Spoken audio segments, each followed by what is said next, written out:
¿Qué tal están? Muy buenos días. Viernes 26 de diciembre miramos el santoral y es San Esteban. Por delante, como siempre, 2 horas de programa de Dando Caña en el que vamos a analizar este discurso del rey, pero sobre todo todas las reacciones políticas a esas palabras. Como decíamos, apenas 10 minutos que han dado para mucho, no solamente en su contenido, sino en esas reacciones, en ese intercambio verbal de palabras entre unos partidos y otros. También hablaremos del discurso del Papa por Navidad, debatiremos sobre cómo acaba el gobierno este año y también algunas de las propuestas que a partir del próximo 1 de enero entran en vigor, como esa ley Bolaños que trae a toda esa rama jurídica bastante en desacuerdo. No saben muy bien cómo afrontar esas nuevas medidas y acabaremos hablando también de esa persecución de los cristianos. Y no podemos olvidar que en las últimas horas Estados Unidos ha bombardeado al ISIS en Nigeria.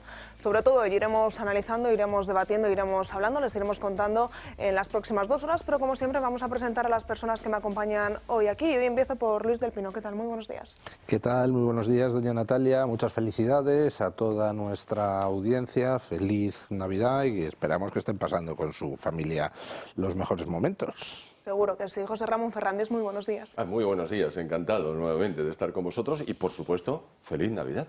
Y Miguel Ángel Gómez, buenos días, bienvenido. Pues feliz Navidad, buenos días. Feliz Navidad, son unos días muy navideños y nosotros pues queremos acompañarles durante la mañana de hoy. Y vamos a comenzar hablando del frío, porque seguro que lo han notado, el frío polar que atraviesa prácticamente toda la península durante estos días. Se habla de que es una de las navidades más frías de los últimos 15 años. Aviso por bajas temperaturas prácticamente en todo el país. La EMET ha activado este viernes alerta por frío, nieve y lluvias y oleaje en varias zonas de España. 6 comunidades, Asturias, Cantabria, Castilla y León, Castilla-La Mancha, Galicia y Madrid, están en aviso amarillo por bajas temperaturas con mínimas que, ojo, podrían llegar hasta los menos 8 grados en zonas altas de León. Al frío hay que sumarle las nevadas que se están registrando y que están provocando importantes complicaciones. Más de una treintena de vías están afectadas. Hoy, a partir de las 3, les recordamos que arranca esa segunda fase de la operación especial de tráfico. Y si no van por carretera, si no van por avión, ojo, porque hoy arranca esa segunda jornada de huelga en el aeropuerto de Barajas convocada por South Europe Ground Service, que presta servicio a compañías como Iberia, British Airways, Vueling. El motivo de esta sucesión de huelgas son los reiterados errores en las nóminas en las que no están ingresando los pluses correspondientes a los trabajadores. Eso sí, está garantizado el 77% de los servicios mínimos. También están fijados como días de huelga el día 30 de diciembre, el 2 y el 7 de enero. Y de la nieve y de estas complicaciones cruzamos el charco y nos vamos hasta California, porque al menos 3 personas han muerto por las fuertes tormentas que afectan al estado de California durante las vacaciones de Navidad, provocando inundaciones, deslizamientos de tierra y cortes de energías generalizados. Las fuertes lluvias han anegado carreteras, barrios residenciales y zonas urbanas. Ante la magnitud de este episodio, lo están viendo en sus pantallas, el gobernador de California ha declarado el estado de emergencia en varios condados. Y hablábamos de esa huelga en Barajas y don Luis del Pino. Yo quería comentar simplemente que la noticia anteayer era que vamos a acabar el año con las temperaturas más bajas de los últimos 15 años. Este final de año va a ser muy frío. Vemos las previsiones de fuertes nevadas con las que nos amenazan. Simplemente recordar que el 12 de diciembre la EMET pronosticó que este invierno sería cálido, seco y con pocas nevadas. Es decir, que no da ni una. No. Por resumirlo a los telespectadores. Lo que es evidente es que el calentamiento climático parece que se puede enfriar. De ahí estas temperaturas y estos días. Esto no es baladí. En 1998 empezó un largo periodo, largo de 16 años, que los meteorólogos denominan la pausa. ¿Qué significa que algo pausó? Que el calentamiento pausó, es decir, la atmósfera de la Tierra dejó de calentarse durante ese periodo. Luego ha seguido manteniendo esa temperatura equilibrada, pero bueno, no vamos a ocuparnos de eso. ¿A qué voy? A que hasta 1998 esto era el calentamiento global, pero apreciando que esto no se calentaba, decidieron cambiarlo por cambio climático, porque evidentemente lo que no se calienta se enfría y si no se estabiliza, pero siempre hay algún cambio climático. De manera que ahora pueden defender que es responsabilidad del ser humano tanto que se caliente la atmósfera como que se enfríe. Son una banda, de verdad. Vamos a adentrarnos ya en temas políticos y tenemos que hablar de Alberto Núñez Feijóo porque ya ha entregado esos WhatsApps que intercambió con Carlos Mazón el pasado 29 de octubre de 2024 durante la Dana. Feijóo envía a la juez los WhatsApps que recibe Mazón el día de la Dana. En el acta notarial que ha enviado a la juez, Feijóo muestra tanto los mensajes como las horas en las que se produjo.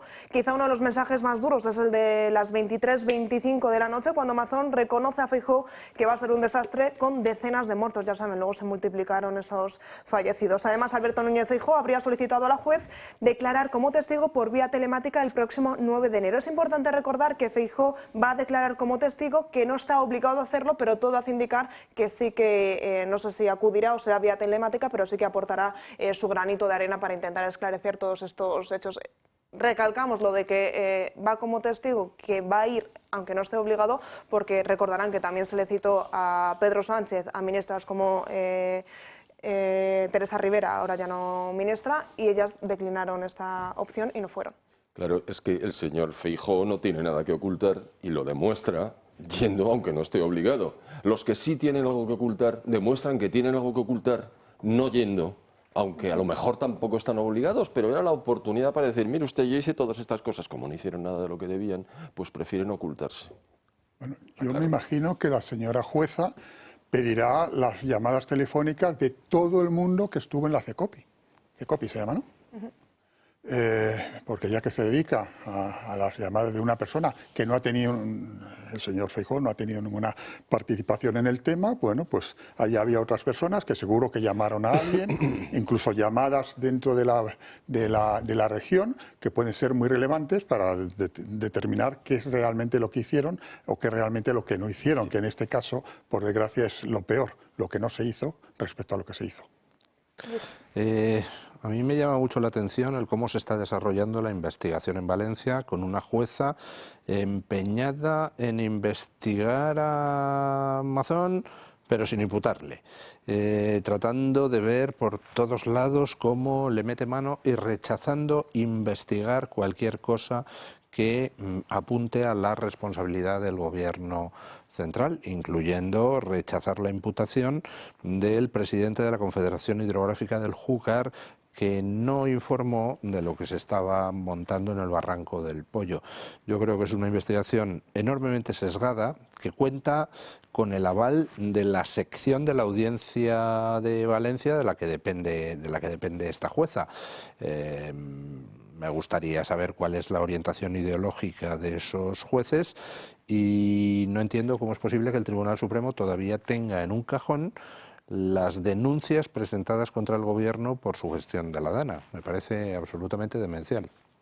Pues le recordamos esa cita el próximo 9 de enero. Seguiremos hablando de Alberto Núñez Feijóo y seguiremos hablando de todo lo que ocurrió el 29 de octubre de 2024 con la Dana, sobre todo en la Comunidad Valenciana. Cambiamos de comunidad autónoma y nos vamos a Extremadura porque siguen esas negociaciones para intentar llegar a un acuerdo para que María Guardiola sea la presidenta de Extremadura. Lo cierto es que en las últimas horas escuchábamos a María Jesús Montero que quizá el Partido Socialista se confundió al llevar a Gallardo, a Miguel Ángel Gallardo, como candidato socialista. Recordamos que esta misma semana ya presentó su dimisión y quien también ha hablado sobre Extremadura ha sido Alberto Núñez Feijóo en su última entrevista que ha concedido antes de final de año, en esta ocasión para el diario El Debate.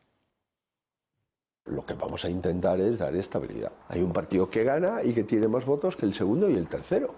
Por tanto, a ese partido le corresponde gobernar, eso sí, tener la cintura y la humildad para llegar a acuerdos que faciliten la legislatura y que podamos seguir trabajando en el cambio político que se ha votado en Extremadura. Sí que ha descartado que se vuelvan a repetir elecciones en Extremadura. Dice que sería una tomadura de pelo volver otra vez a convocar a los extremeños a las urnas. Y por parte del Partido Socialista, Pedro Sánchez habría descartado la opción de que el Partido Socialista se abstuviese para que María Guardiola saliese presidenta. El Partido Popular tenía dos características. La primera es que las campañas electorales se le dan fatal y esta vez se ha vuelto a cumplir. Siempre empieza con mejores expectativas la campaña electoral que la termina. Y la segunda característica es que nunca leía bien los resultados de las elecciones y siempre se equivocaba en las decisiones posteriores. Ahora, por primera vez, estamos viendo un Partido Popular que ha leído correctamente el resultado de las urnas. Y ayer nos sorprendía la entrevista de Feijóo y nos sorprendía también las palabras de la portavoz parlamentaria del PP, Esther Muñoz, que decía que por supuesto que van a pactar cuando lo consideren oportuno con Vox, y que un poco más o menos dijo, y si a alguien no le gusta, pues que no mire, ¿no? Pero por primera vez han leído correctamente que la gente en Extremadura, y yo creo que en toda España, lo que quiere es echar al Partido Socialista y quiere que el Partido Popular se baje del palito, deje la soberbia a un lado y acuerde con Vox las cosas, porque las cosas que Vox están proponiendo pues son pues como de sentido común. En Sevilla acaban de alcanzar un acuerdo el PP y Vox. ¿Qué ha conseguido Vox? Que se eliminen las multas de la zona de bajas emisiones, que se empiece a perseguir a los manteros para que así los comerciantes sevillanos no pierdan dinero, que se deje de subvencionar a golfos que viven de la subvención pública para hacer activismo progre. Oiga, pues, ¿qué hay de malo en eso? O sea, es lo que estamos pidiendo todos los españoles. Entonces, pues me parece que el Partido Popular ha entendido por fin la jugada y ha entendido que tenemos que volver al bipartidismo en España, pero no al de antes, no al PSOE-PP. Tenemos que ir a un nuevo bipartidismo PP-Vox y el PSOE tiene que desaparecer de la ecuación porque es un partido tóxico de ladrones. Y es que les conviene saber leer los resultados porque si bien es cierto que el Partido Popular ganó las elecciones, ganó un diputado más en la Asamblea extremeña, perdió 10.000 votos. Y tampoco es el victorioso, pero bueno, hasta cierto punto, si hacemos bien la lectura. Eso lo han leído seguramente y aunque no lo reconozcan, les ha impactado, como es lógico. A mí lo que me ha impactado son las declaraciones de la señora Montero. Yo me estoy remontando a don Manuel Fraga Iribarne, que muchos de ustedes recordarán porque era un ser extraordinario, que influyó y mucho en la historia de España en su momento, y que decía, tiene entre las muchas frases que acuñó, el PSOE solo acierta cuando rectifica.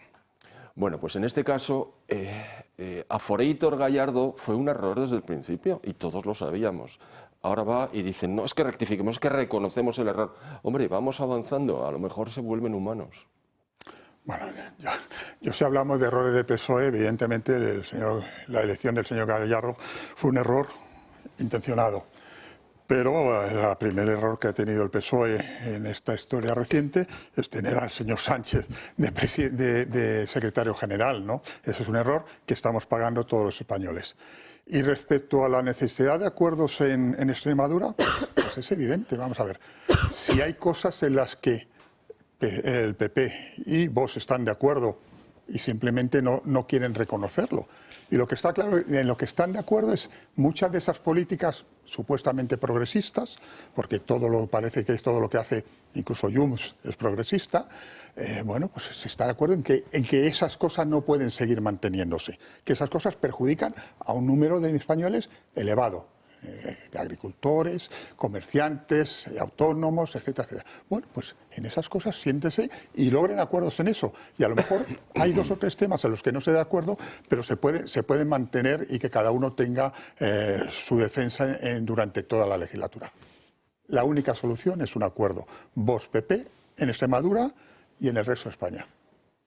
Y además que es un acuerdo que se va a dar. O sea, una vez que el Partido Popular parece que ha abandonado la idea de que es que Vox es una especie de forúnculo que le salió y que hay que reabsorber y tal, una vez que ha aceptado que Vox es un partido distinto, que está para quedarse y que la gente que vota a Vox no va a volver al PP en ninguna circunstancia, pues entonces ya puede empezar a tratar a Vox de tú a tú. ¿Y cómo se tratan las personas de tú a tú? Pues después de unas elecciones se sientan a una mesa y dicen, a ver, yo tengo estos diputados, tú tienes estos, a ver, ¿tú qué quieres? Pues yo quiero esto. Y se ponen a negociar a cara de perro y al final, pues como hay muchas cosas de las que hablar, siempre se va a encontrar una solución. ¿Qué cosas hay que hablar?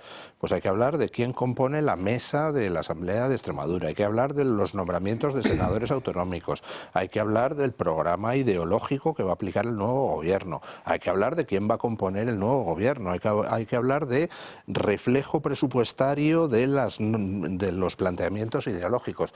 Es tanto lo que hay que siempre se va a poder ceder por ambas partes en cosas y, oye, pues yo qué sé, a lo mejor dice Vox, no, pues me das un puesto menos en el Consejo de Gobierno, pero me metes esta otra línea ideológica, o me pones más presupuesto en esto y quitamos de no sé qué otra cosa. Siempre se puede encontrar una solución si las personas están dispuestas. Antes lo que pasaba es que el Partido Popular estaba prisionero de esa orden emanada desde Europa de que a Vox hay que hacerle cordón, bueno, a todos los partidos soberanistas hay que hacerles cordón sanitario. Una vez que han decidido desobedecer esa orden, porque es que si no, Vox se los va a comer, bueno, pues entonces todo va a ser mucho más fácil. Y van a llegar sin ningún problema a un acuerdo. Y lo que no debíamos de permitir es que diferencias personales perjudicasen unas conversaciones. Yo pienso que ya está bien de insultar y de menospreciar al contrario, sea del partido que sea. Cada uno defiende sus ideas, si no te parecen respetables, tú defiendes las tuyas y que se impongan vía votos las que sean más aceptables. ¿Este escenario vivido en Extremadura será una réplica de lo que vamos a vivir el 8 de febrero en ¿Aragón? ¿En Aragón? En Aragón hay componentes tremendos. Es decir, el comportamiento del señor presidente del Gobierno para con el responsable del Partido Socialista Obrero Español, Lambán, cuando este estaba herido de muerte, estaba enfermo de un cáncer terminal y su apariencia lo denotaba, pone de relieve la condición criminal del presidente del Gobierno. Es decir, es un ser humano absolutamente carente de empatía y de respeto para con los demás. Esto va a gravitar enormemente sobre la candidatura de Pilar Alegría, que tampoco tiene una dotación de factores naturales como para que ella pueda tirar de un voto que pueda estar en duda. Es decir, hay un elemento negativo obvio y luego uno positivo que no está. Y encima arrastran el resultado de Extremadura. Vamos a ver, queda un mes y pico, pero esto, a mi juicio, solo puede empeorar, de lo que me alegraré sobremanera. De hecho, tenemos ya la primera encuesta sobre Aragón y la primera encuesta sobre Aragón dibuja un panorama idéntico al de Extremadura. Es decir, el Partido Popular sube 1 o 2 escaños, no alcanza la mayoría absoluta, el PSOE se mete un batacazo brutal que no aprovechan los partidos a su izquierda, más que en poca medida, y Vox tiene una subida espectacular, casi doblando resultados. Pero ojo, porque esto es a mes y pico de las elecciones. De aquí a las elecciones, como decía don José Ramón, van a empeorar mucho las cosas para el Partido Socialista. Y ojo, yo no descartaría, o sea, creo que es difícil, posiblemente no lo veamos, pero yo no descartaría que Vox le dé un sorpaso al PSOE en Aragón o se quede cerca, ¿eh? Sí, en Aragón hay una circunstancia adicional y es que los aragoneses se sienten insultados. Igual que en Extremadura se sentían menospreciados por el nombramiento de este señor Gallardo, en Aragón se sienten insultados. La posición de los sanchistas respecto a Lambán les ha sentado mal, porque era miserable, evidentemente, ¿no? Con lo cual, esa abstención que hemos visto en Extremadura, en Aragón puede ser incluso mucho mayor. Además, malestar también interno dentro del propio Partido Socialista porque ha descartado la propia Pilar Alegría, dicen, a personas afines al Lambán y que ahora mismo no estarían dentro de esas listas. También parece que el panorama... Claro, es que se va a encontrar Pilar Alegría con un escenario muchísimo peor que el de Extremadura, donde en Extremadura mucho militante socialista pues se ha refugiado en la pasividad ante el dedazo de Sánchez poniéndoles a un candidato impresentable. Pero en Aragón no se van a refugiar en la pasividad, van a hacer campaña activa muchos socialistas para que Pilar Alegría se meta la bofetada de su vida. Yo no puedo confirmarlo, pero me han comentado 2 personas que ha habido 5 personas ya a las que la señora Alegría ha planteado incluirlos en las listas, en puestos entre el 10 y el 20, entre el 10 y el 12, perdón, entre el 10 y creo que no sé, el 12 o el 15, y le han dicho que no. O sea, no quieren ir a la lista con la señora Alegría. Solamente 2 de ellos eran de la línea de Lambán. O sea, de 5, solamente 2. O sea, que no es todo el mundo solamente por Lambán. Es que el Partido Socialista en Aragón no está contento con esta señora, cosa que no me extraña, ni con la política que está siguiendo el Gobierno, ni con el tema de Cataluña, que yo recuerdo que Aragón está más cerca de Cataluña que Madrid. Vamos ahora sí a comenzar a analizar algunos de los discursos que hemos vivido en estas últimas horas y vamos a empezar por el del Papa León XIV, ya saben, el primero que pronunciaba en estas Navidades como Papa y en el que ha tenido muy presente a toda la población de Gaza.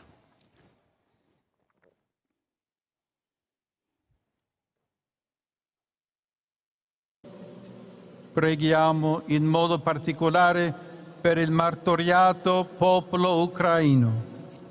Si arresti il fragore delle armi e le parti coinvolte, sostenute dall'impegno della comunità internazionale, con la sua grazia possiamo e dobbiamo fare ognuno la propria parte per respingere l'odio, la violenza, la contrapposizione e praticare il dialogo, la pace, la riconciliazione.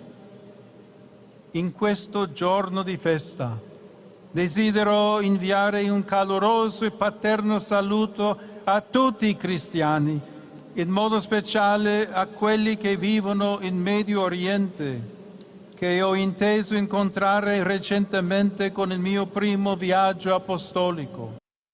Pues como decíamos, un mensaje especial tanto para los ucranianos dentro de ese conflicto bélico con Rusia como también para Gaza. Yo no he oído hablar de Gaza. Puedes interpretarlo y te lo acepto, pero no he oído Gaza, porque su italiano, la verdad, el mío es muy malo, prácticamente inexistente, pero él habla muy bien y se le entendía. Está hablando de los cristianos de Oriente Medio, pero aquí me falta un tercer colectivo. Los cristianos de África, y en concreto los de Nigeria, los del Sahel, los que están siendo sistemáticamente masacrados ante el silencio sistemático del Vaticano, incluso en este día señalado. Así es que esto, a mi juicio, es un error. Es peor que un error. Es un olvido deliberado, porque evidentemente el Papa no se ocupa de escribir sus discursos, o por lo menos no solo él. Tiene todo un entorno que ha debido tener en cuenta la masacre de cristianos en Nigeria. ¿Qué pasa? Nosotros sí que lo vamos a tener en cuenta y vamos a hablar de ello a lo largo del programa de hoy. Completamente de acuerdo. Llevamos un par de papados, el anterior y este, donde da toda la sensación de que la Iglesia ha decidido sumarse a una serie de corrientes hasta ahora prevalentes en Occidente y de carácter más bien progre. Y yo creo que eso no le va bien a la Iglesia Católica. Creo que un papa es el sumo pontífice, es el pastor supremo de la Iglesia y tiene la obligación primera de proteger a sus ovejas. Cuando llega el lobo, pues hombre, se espera que el pastor las defienda, no que les diga a las ovejas que se aguanten con el lobo que las devora. Por tanto, se echaba de menos con el Papa anterior y se echa de menos con este una implicación directa en la denuncia de esos genocidios de cristianos que hay en todas partes. Porque claro, pues es que pone al mundo en una situación un poco rara, porque alguien que tenga ganas de condenar el genocidio cristiano, pues va a condenarlo y dice, jolín, si es que el Vaticano no está diciendo nada. Entonces, si el propio Papa no lo dice, ¿por qué lo voy a decir yo? ¿Por qué voy a hablar de un tema que parece que el Papa no le da ninguna importancia, ¿no? Es un poco todo triste. Yo creo que si hemos escuchado el discurso del Papa, la frase quiero enviar un saludo a todos los cristianos del mundo y en especial a los de Oriente Medio, no, en especial tenía que haber sido a los cristianos perseguidos en todas partes del mundo, especialmente en África y especialmente en Nigeria, ¿no? Miguel Ángel. Bien, yo no conozco la totalidad del discurso, con lo cual no sé si ha habido referencias a otros cristianos de otras zonas. Y como soy un mal cristiano, pues encima no sigo la política del Vaticano, ni en este asunto ni en otros muchos, ¿no? Con lo cual tampoco estoy en condiciones de opinar cuál es la postura que se está manteniendo por el Papa, por los dos papas anteriores y por el actual. Lo que sí es cierto que es evidente que hace falta una política clara a todo el mundo de que los cristianos en muchas zonas son perseguidos y masacrados. Y eso es algo que no se puede aceptar. Y que si los que masacran a cristianos son musulmanes, pues hay que decir que los musulmanes masacran a cristianos. Y si son budistas, que no sé si los budistas tienen algo en contra de los cristianos, pues habrá que decir que son budistas. Lo que ocultar la verdad el meter la cabeza debajo del suelo no soluciona nunca el problema. Bueno, pues si el Papa y el Vaticano no están haciendo una política adecuada, pues yo quisiera como cristiano que la hiciese a partir de ahora. Pues sobre esa persecución a los cristianos vamos a hablar, pero será después de la primera pausa publicitaria. Y escuchábamos el discurso del Papa, pues nos vamos ahora con otro de los discursos, el discurso del rey Felipe VI que pronunciaba a las 9 de la noche el día 24. Así, con este plano secuencia, entra el rey Felipe VI en el Salón de Columnas del Palacio Real de Madrid. Así da comienzo el tradicional mensaje navideño de todos los años, pero con muchos cambios en la imagen. Lo primero, el escenario. Es la tercera vez que se utiliza y está cargado de simbolismos. Y ese paseillo que rompe con esa estética de plano fijo y corto de años atrás. Una escenografía más cuidada, más cálida y pensada para acompañar un discurso que busca conectar directamente con los españoles. Ese árbol de Navidad visible en el encuadre no es casualidad, refuerza así la idea de cercanía y de celebración compartida. Más allá de la forma, el fondo del mensaje vuelve a poner el acento en uno de los grandes retos de la sociedad actual, la convivencia. España ha progresado cuando hemos sabido encontrar objetivos que compartir. Y la raíz de todo proyecto compartido es necesariamente la convivencia. Pero la convivencia no es un legado imperecedero. No basta con haberlo recibido. Es una construcción frágil. Por esa razón, todos debemos hacer del cuidado de la convivencia nuestra labor diaria. Y hablando de convivencia, una de las advertencias más claras del rey, la crisis de confianza alimenta los extremismos. En este mundo convulso, donde el multilateralismo y el orden mundial están en crisis, las sociedades democráticas atravesamos una inquietante crisis de confianza. Los extremismos, los radicalismos y populismos se nutren de esta falta de confianza. Para ello, le pide a los poderes públicos diálogo y ejemplaridad. Estoy hablando de diálogo, porque las soluciones a nuestros problemas requieren del concurso, la responsabilidad y el compromiso de todos. Estoy hablando de respeto en el lenguaje y de escucha de las opiniones ajenas. Estoy hablando de especial ejemplaridad en el desempeño del conjunto de los poderes públicos. Que España es, ante todo, un proyecto compartido, un modo de reunir y de realizar los intereses y las aspiraciones individuales en torno a una misma noción del bien común.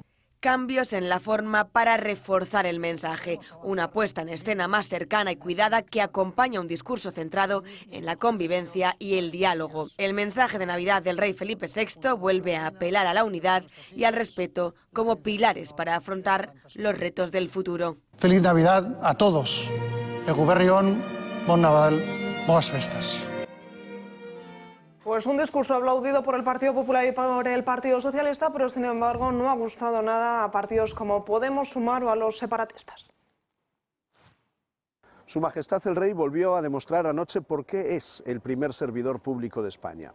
Felipe VI envió un mensaje oportuno, sereno y profundamente necesario para el momento que vive nuestro país, aludiendo a los problemas reales de los ciudadanos como el acceso a la vivienda, el coste de la vida, la conciliación o los desafíos de la revolución tecnológica, y poniendo el acento en algo esencial, la convivencia democrática como el gran patrimonio común de los españoles. El mundo convulso en el que nos toca vivir, con un orden global en quiebra, con una grave crisis del multilateralismo, hace que el rey Felipe VI nos emplace a todos los ciudadanos y muy en particular a los partidos políticos para que combatamos por defender la integridad de nuestras instituciones democráticas, la confianza en nuestras instituciones como algo necesario para preservar el bien común, que las defendamos en un contexto de desigualdades y de desinformación, elementos que sin ninguna duda alimentan los populismos. Importante como el diálogo tan importante como respetar las instituciones es conocer la verdad para que estos hechos tan graves no se vuelvan a repetir. Y otra de las ausencias que viene siendo habitual en los discursos del rey es que no hay ningún reconocimiento a la nación vasca ni a la nación catalana, ¿no? Y sobre todo, si hubiéramos deseado que se hubiera dicho algo en esos ataques que ha tenido el euskera este año, que han sido unos ataques muy graves. Felipe VI ha vuelto a dar este discurso vacío, plagado de lugares comunes y que demuestra lo lejos que le queda a la Casa Real la realidad y los problemas de la gente trabajadora de nuestro país. Tras años alimentando de manera irresponsable el auge de la ultraderecha, el racismo y el nacionalismo más rancio, el rey se sube este año también a la ola de la antipolítica, que solo sirve para engrosar aún más las filas de la ultraderecha.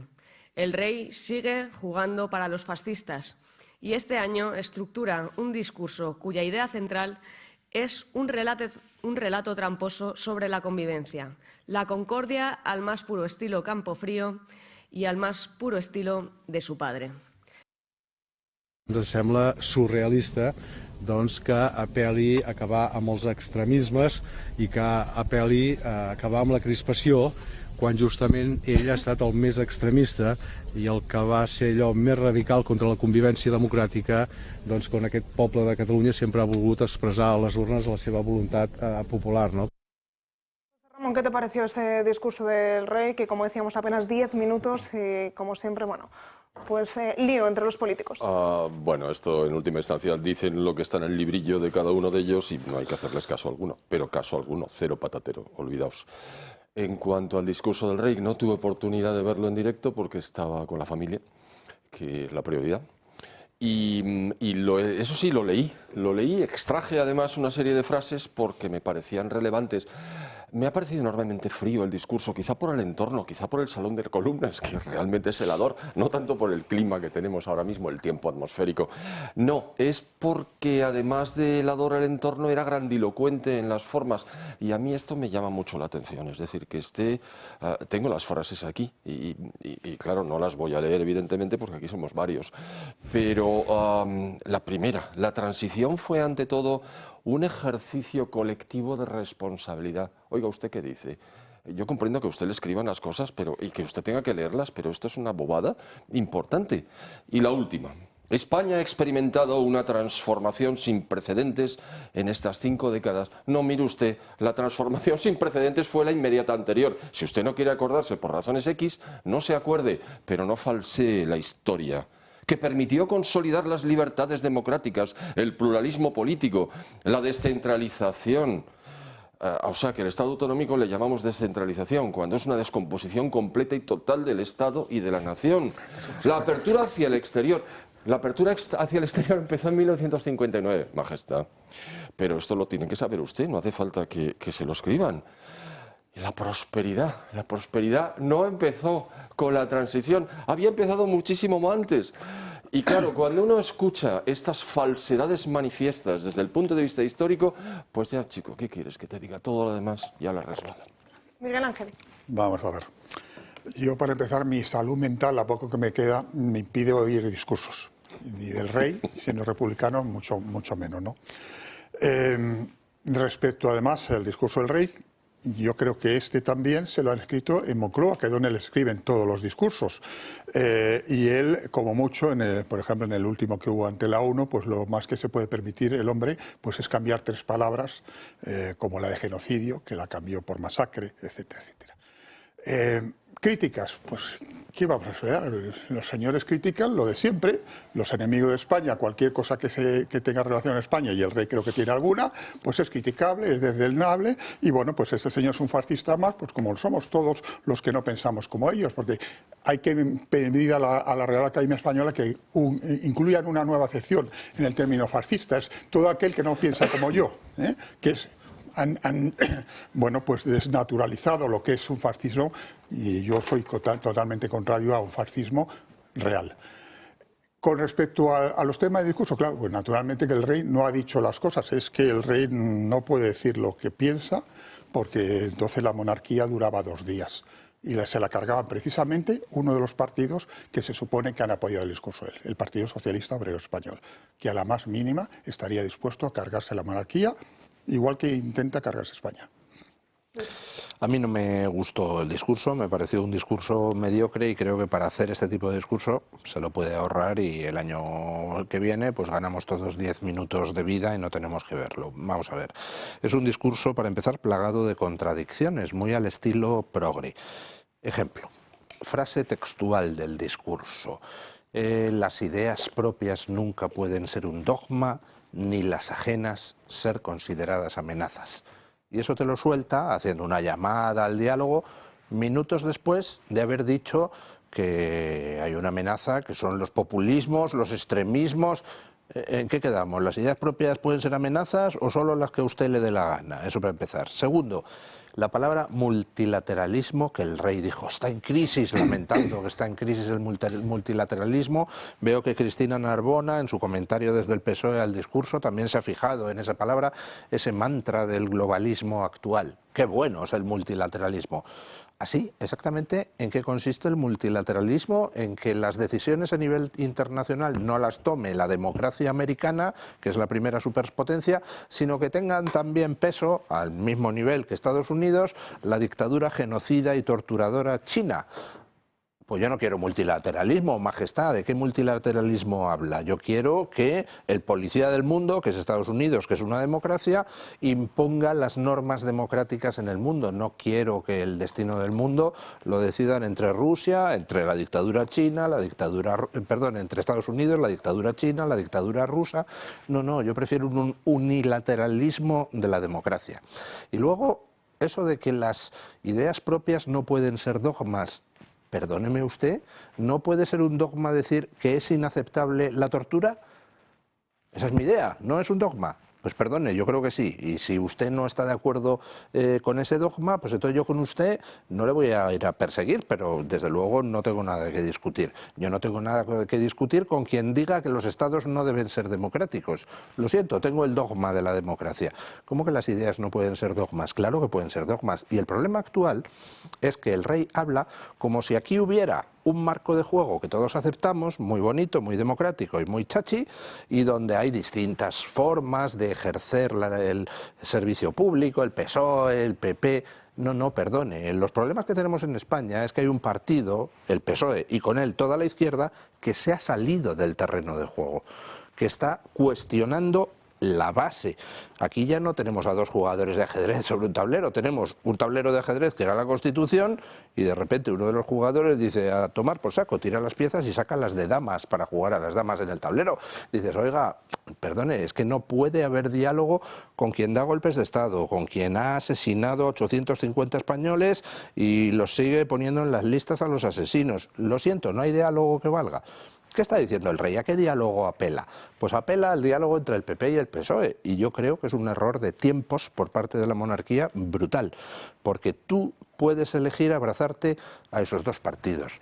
Pero no cuando uno de ellos se está descomponiendo presa de la corrupción y de los escándalos de acoso sexual. El PSOE se está hundiendo y hace mal Felipe VI en agarrarse a un señor que se hunde, a un partido que se hunde.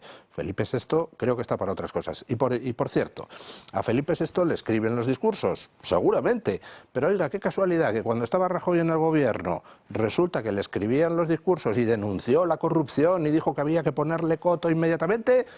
Y ahora no hace ni mención de la corrupción repugnante con la que el PSOE nos ha inundado a todos. Oiga, pues ya está bien de esa doble vara de medir, ¿no?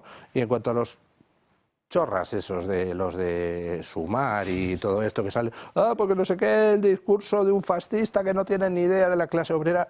Hablan de la clase obrera, los jetas estos que no han doblado el lomo en su vida. ¿Por qué se creen los de Sumar que la clase obrera está votando a Vox? Pues porque son unos farsantes. Entonces, de verdad, me parece que el discurso era prescindible y las reacciones perfectamente guionizadas y que ya no sabemos de los partidos a la izquierda del PSOE, también prescindible todo. Incidiendo en el tema, en el trozo del discurso que hemos escuchado, se habla de confianza.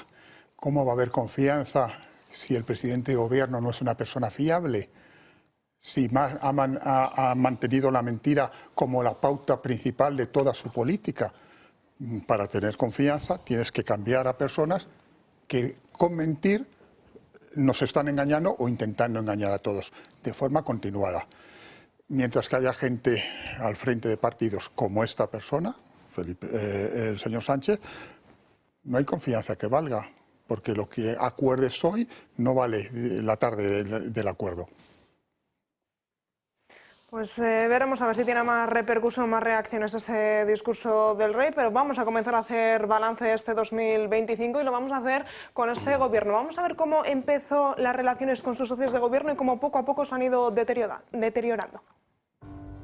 Pedro Sánchez cierra el 2025 en una situación de extrema debilidad política y sin el apoyo de sus grandes aliados. El balance de este mes de diciembre no puede ser más desolador para el Palacio de la Moncloa. Un gobierno fragmentado, unos socios de coalición que ya dan por muerto el proyecto y una dependencia absoluta de las exigencias del separatismo para evitar el colapso definitivo. La crisis interna en el bloque de investidura ha alcanzado un punto de no retorno. Desde Podemos la sentencia es inapelable. Ione Belarra ha sido tajante, el gobierno está políticamente muerto. La distancia con el PSOE es ya un abismo alimentada por lo que los morados consideran una traición a las políticas de izquierda. Para Belarra la legislatura está agotada y Sánchez solo intenta ganar tiempo en una huida hacia adelante que ya no engaña a nadie. Además, este distanciamiento de la izquierda con los socialistas se ha visto agravada por el reciente descalabro electoral en Extremadura. Los resultados en la región extremeña no solo han confirmado el hundimiento del PSOE, que pierde una representatividad histórica frente al avance del bloque de la derecha, sino que ha recrudecido la guerra civil entre Sumar y Podemos, dejando a Sánchez sin un interlocutor sólido en su propio Consejo de Ministros. ¿Y cuál es la respuesta de Sánchez ante este caos de parálisis y soledad parlamentaria? Lo de siempre, más cesiones al separatismo. Para seducir a Junts, RC y PNV, el presidente ha iniciado una peligrosa maniobra para dar perfil de Estado a Cataluña y País Vasco. Sánchez impulsa ahora que estas regiones entren de forma independiente en organismos internacionales como la UNESCO o la Organización Mundial de Turismo. Esta maniobra diseñada para seducir a sus socios es interpretada como un paso más en el desgaste de la soberanía nacional, equiparando de facto a estas comunidades autónomas con estados soberanos del exterior. Sánchez acaba el año como lo empezó, mendigando apoyos y siendo humillado por sus socios. Con un frente interno totalmente roto tras el fracaso en las urnas y un presidente entregado por completo al chantaje de las fuerzas separatistas, la legislatura encara un 2026 sin rumbo, sin mayoría social y bajo el dictado de quienes tienen como objetivo declarado la ruptura de España.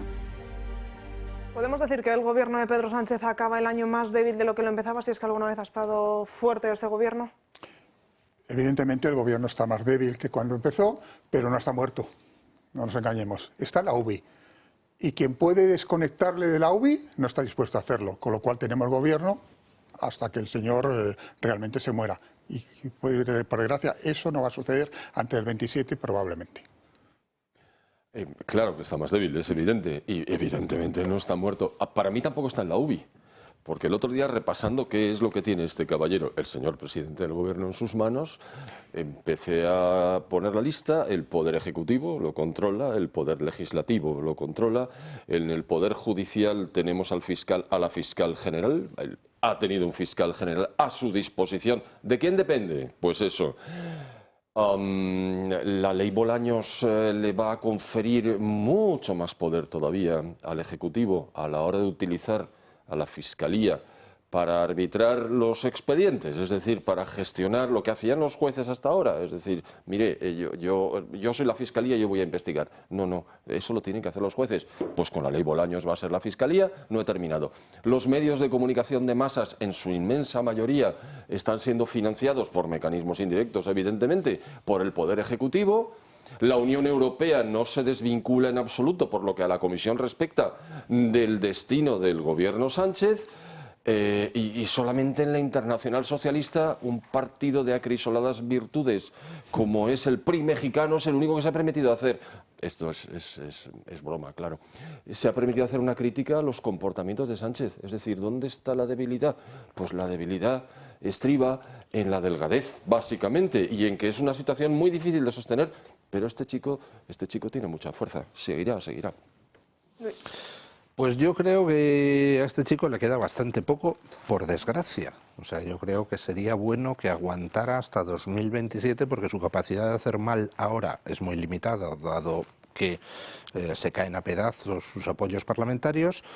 Y sin embargo, si aguanta hasta 2027, nos haría a todos un favor, que es hacer del PSOE un partido extraparlamentario, porque lo que se le viene encima al PSOE es pavoroso. En Extremadura el palo que ha recibido ha sido brutal, pero es que en Aragón va a ser peor, y después de 2 palos sucesivos entra Castilla y León y después entra Andalucía.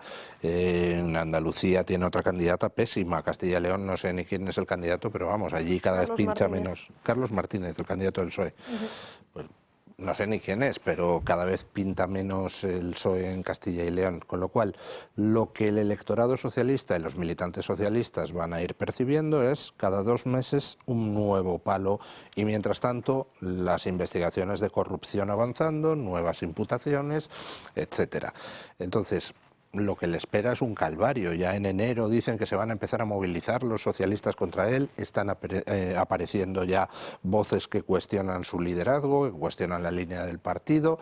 Entonces lo va a tener muy, muy difícil aguantar más allá de mediados de 2026. Pero en serio, yo deseo que aguante hasta 2027, porque cuanto más aguante, más cerca del cero absoluto va a estar el PSOE en 2027, en las elecciones generales. Sí, la evolución que estamos viendo y que yo pienso va a continuar es que lo que inicialmente era el PSOE, pues dejó de ser un momento determinado, le dejó por el camino la E y se puso ya POS, perdió el obrero y la muestra, el voto obrero ya no va al PSOE, y si la Internacional Socialista, incluso ellos lo han detectado, quiere decir que de socialista poco, o sea que simplemente es el partido y se define así bien.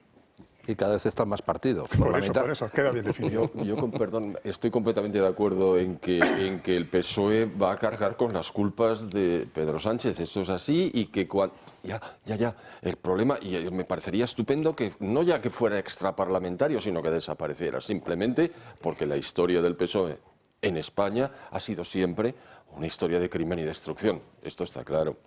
Ahora bien, según va decayendo el PSOE, va decayendo el Estado, porque lo está troceando para satisfacer a los insaciables miembros o cooperadores necesarios para que haya un gobierno. De tal manera que sí, que efectivamente esto va a ser duro para el Partido Socialista Obrero Español, pero también va a ser duro para el Estado español. No hablo de España, de la nación y de la patria, que son cosas distintas, hablo del Estado. Lo está destrozando. Entonces, ¿dónde está el equilibrio aquí? Pues ahí me entran mis dudas. Estoy de acuerdo con que el PSOE sufrirá, pero nosotros también. No son colaboradores necesarios, son cómplices. Los que le están sosteniendo son cómplices de lo que hacen. Colaboradores necesarios al que, bueno... Aceptada la reconvención. Pero el cómplice es el que actúa con, y esos son esos partidos.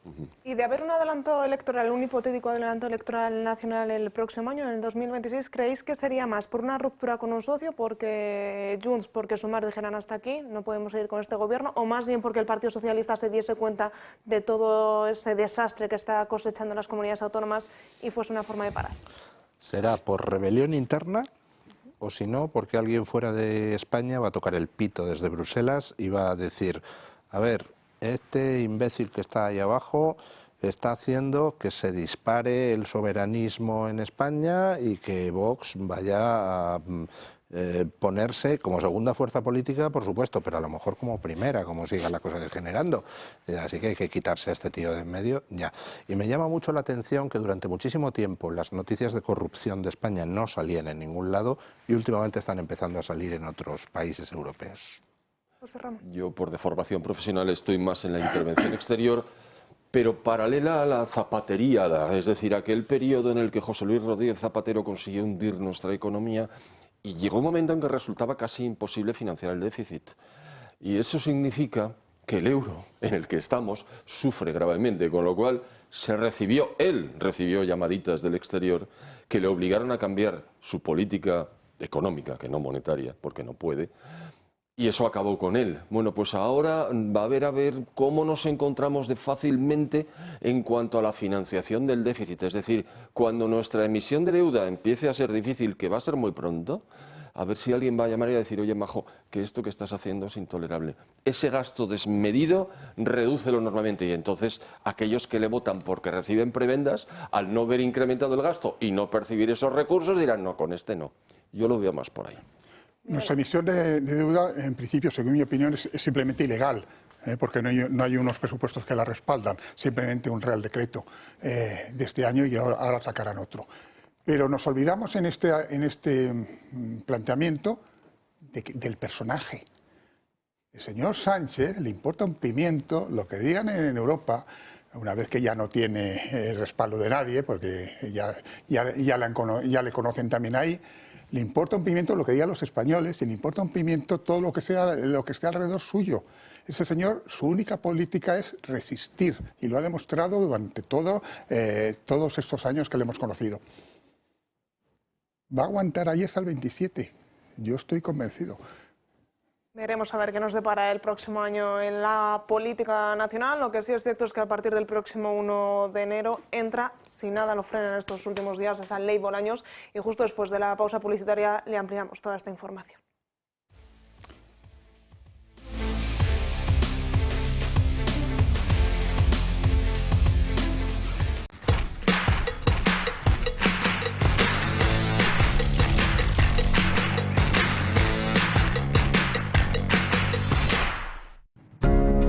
Cada mañana encendemos el día con nuestra propia energía solar. Con el autoconsumo remoto de Comunidad Solar tienes tus propios paneles en parques donde nunca se taló un árbol. Ahorra hasta un 60% en tu factura y disfruta de energía limpia durante 40 años. En Comunidad Solar ya somos miles. Únete tú también. Por el planeta.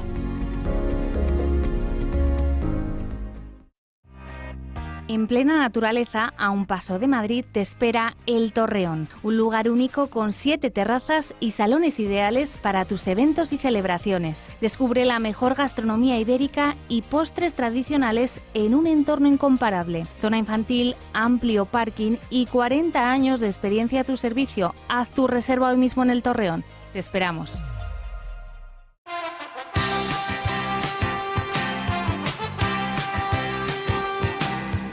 Goles con Parrado. De lunes a viernes de 12 a 1 en Radio Libertad y suscríbete a su canal de YouTube para ver los programas completos. Emblemático jugador y capitán del Valencia. Fernando, Joan Gaspar, Yule, seleccionador, presidente Calderón, don Ramón. Estos goles, ya lo sabes, simplemente periodismo de etiqueta. Pura golosina deportiva.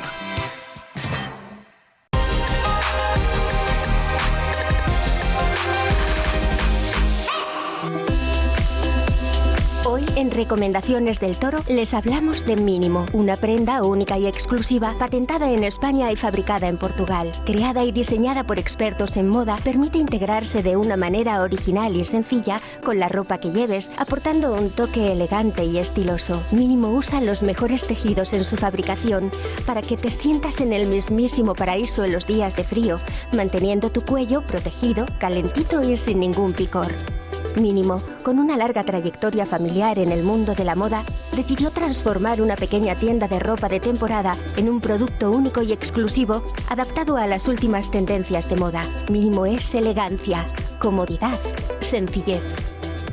Para descubrir esta increíble prenda en persona, visita sus puntos de venta o entra ya en la web necminimo.com. Descubre cómo Mínimo puede convertirse en el complemento perfecto para tu estilo. Ven a descubrirnos a la Gran Vía de Majadahonda, junto al famoso Mercadillo, un pequeño pero acogedor rincón donde podrás disfrutar de una deliciosa taza de café, nuestra repostería casera o tomarte el aperitivo con nosotros y probar la empanada gallega más rica de Madrid con un delicioso vermú de naranja. Mantente informado de nuestros talleres y actividades, presentaciones de libros, lecturas dramatizadas, conciertos íntimos a la luz de las velas. Reserva tu mesa o haz tu pedido ya a través de nuestra web www.minimocafé.com.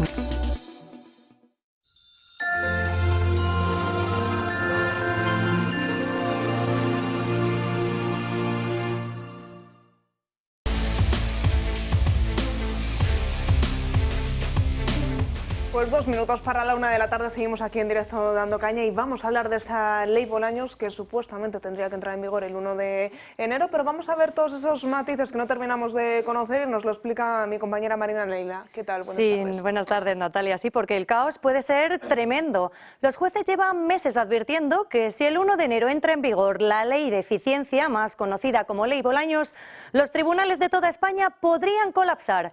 Piden al Ministerio de Justicia que retrase la creación creación de los 431 tribunales de instancia, la medida estrella de la ley, porque no hay planificación ni recursos suficientes. Además, transformar un sistema que funciona igual desde hace 125 años en solo 11 meses es prácticamente imposible. La reforma prevé cerrar los juzgados con un solo juez y crear tribunales más grandes donde varios jueces trabajen juntos, lo que según el Gobierno modernizará la justicia y hará que funcione de forma más eficiente. Los juzgados más perjudicados serán los de violencia sobre la mujer. Más de 100 jueces especializados asumirán ahora todo tipo de delito sexual y esto se traduce en más carga de trabajo, al menos 20% más, y dificultará la protección rápida de las víctimas. A pesar de estas advertencias, el Gobierno mantiene su plan. Así, el 1 de enero abrirán 100 nuevos tribunales de instancia en ciudades grandes como Madrid, Barcelona, Palma de Mallorca, Valladolid o Zaragoza. Y hay dos excepciones, Oviedo y Gijón. Allí el plazo se amplía hasta el 15 de febrero. Pero los jueces aseguran que esto no será suficiente. Para ellos, la verdadera solución empieza por un aumento real de jueces y de recursos. Pues muchas gracias, Marina. Una ley que en principio tiene como objetivo facilitar esa labor de los jueces, pero que sin embargo los propios jueces están alertando del colapso que podrían sufrir desde inicios de año. Vamos a ver, estamos en el siglo XXI, es decir, no estamos en la antigua Roma, no estamos empezando con la cosa esa de la administración pública, no estamos en un mundo donde no hubiera técnicas desarrolladas en múltiples campos. En este siglo XXI, pues oiga, resulta que hay mucha gente que son informáticos y se encargan de hacer programas para las empresas. Y hay empresas que son enormes y que tienen operaciones complejísimas en todo el mundo. Nadie coge y hace un cambio de la noche a la mañana en el modo de funcionamiento de una empresa de golpe y porrazo en todas partes. Nadie hace en un programa gordo que está sirviendo para las operaciones de una empresa un cambio de la noche a la mañana de golpe y porrazo. Lo que se hace son pruebas piloto, para empezar. Tú coges, si quieres cambiar un programa radicalmente, pues entonces aíslas una parte de la empresa, un laboratorio, pones ahí el programa a funcionar, el cambio, a ver si eso origina problemas o no origina problemas. Aquí llega un político y dice, vamos a hacer que los juzgados funcionen, y te hace un cambio sin contar con nadie, sin preguntar a nadie, que entra en vigor de la noche a la mañana en todas partes y crea un absoluto caos. Y esto se debe a que aquí, si en la empresa privada alguien hace este tipo de cosas y funciona mal el cambio, ese alguien se va a la calle, le despide la empresa o el Consejo de Administración o la Junta de Accionistas. Pero aquí un político se cree con derecho de jugar con nuestro dinero y con nuestro Estado para hacer experimentos sin tener en cuenta las consecuencias, y no pasa nada, ¿no? Nadie va a la cárcel por incompetente, y debería. Se ha unido a la mesa con nosotros Rodrigo Rato. ¿Qué tal? Muy buenas tardes. Muy buenas tardes, muy feliz Navidad a todos. ¿Qué te parece esta ley de la ley Bolaños? Pues yo coincido con lo que se acaba de decir. Creo que este es un tema tan importante para la sociedad y para los ciudadanos que merecería, con un ministerio solo para ello, Ministerio de Justicia que otras, bueno, Justicia y Prisiones, se acabó, que parece sorprendente que se pueda abordar un cambio que seguramente es necesario porque nuestra justicia es lenta y eso no es nada bueno para nadie, pero merecería la pena que todo esto hubiera tenido pues operaciones piloto. Tenemos un Consejo General del Poder Judicial, tenemos 4, 5 o 6 asociaciones judiciales distintas, tenemos una pléyade inmensa de abogados penalistas y de todo tipo, colegios de abogados, es decir, y todo esto se hace sin que haya un consenso suficiente, no digo ya políticos, que desde luego, sino técnico, y no sé, es muy decepcionante, ¿no? Es muy decepcionante porque este es un tema capital para los ciudadanos. Y desde luego la Administración debería ser capaz de aunar esfuerzos, ¿no? Pero una vez más vemos que son más eslóganes políticos que otras cuestiones. Pero en este tema me parece muy grave, ¿no? Porque si tenemos, ya tuvimos un colapso hace poco. Hay una ley de procedimiento civil que exige la utilización previa de consensos entre las partes o de intentos de consenso entre las partes, que ahora la quieren cambiar porque ha resultado un rotundo fracaso. Lleva 6 o 7 meses en vigor. Chico, la verdad es que es un poco inexplicable, ¿no? Miguel Ángel. Yo, una de las cosas de las que me enorgullo es que un amigo mío me definió un día como un funcionario práctico. Y como funcionario práctico yo he tenido siempre en mente, y lo he compartido con compañeros, 3 principios en mi actuación. Uno, que el papel lo aguanta todo, y cualquier funcionario ha oído esa frase en más de una ocasión. 2, que la ignorancia es muy peligrosa y muy atrevida. Porque evidentemente estas cosas se están haciendo desde la ignorancia. Vamos a ver, de la noche a la mañana no se puede cambiar absolutamente nada. Y todos sabemos que bueno, para que esto empiece a funcionar hace falta la instalación y la creación de esos juzgados de forma efectiva. Se tiene que aprobar el Real Decreto por el Congreso en el plazo de un mes o mes y medio. Es que es posible que no se pueda ni poner en marcha. Y será lo más seguro, es que esto decaiga porque no se aprueben las Cortes. Claro, como este señor piensa que las Cortes son totalmente innecesarias, pues a lo mejor esa es su idea, porque lo que intenta es, como siempre, la noticia, el lema, pero detrás de eso no hay un gobierno y de luego no hay nada pensado, ¿no? Félix Bolaños es un profesional capaz, con buena formación, inteligente y listo. La verdad es que está muy por encima de los estándares medios del Consejo de Ministros que tenemos ahora mismo en el poder. Bien, dicho esto... No es ironía, ¿no? No lo es, porque además la contrapartida es que no tiene un pelo de tonto, es decir, que no se le escapan los detalles.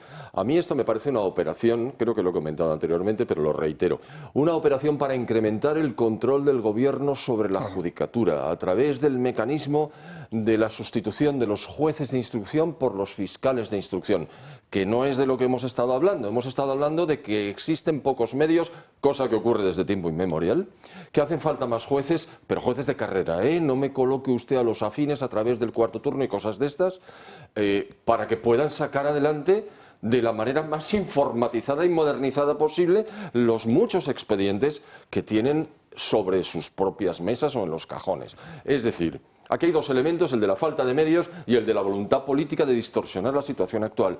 Yo creo que este es el objetivo y que el otro es el espantajo. Pues veremos a ver qué pasa a partir de ese 1 de enero. Cada vez que nos visita, cada vez que está con nosotros Rodrigo Rato, pues nos gusta hablar de otros temas, poner otros temas sobre la mesa. Y uno de ellos que se nos quedó pendiente la última vez que estuviste aquí con nosotros fue ese cambio en Alemania, ese cambio alemán. Explícanos un poco.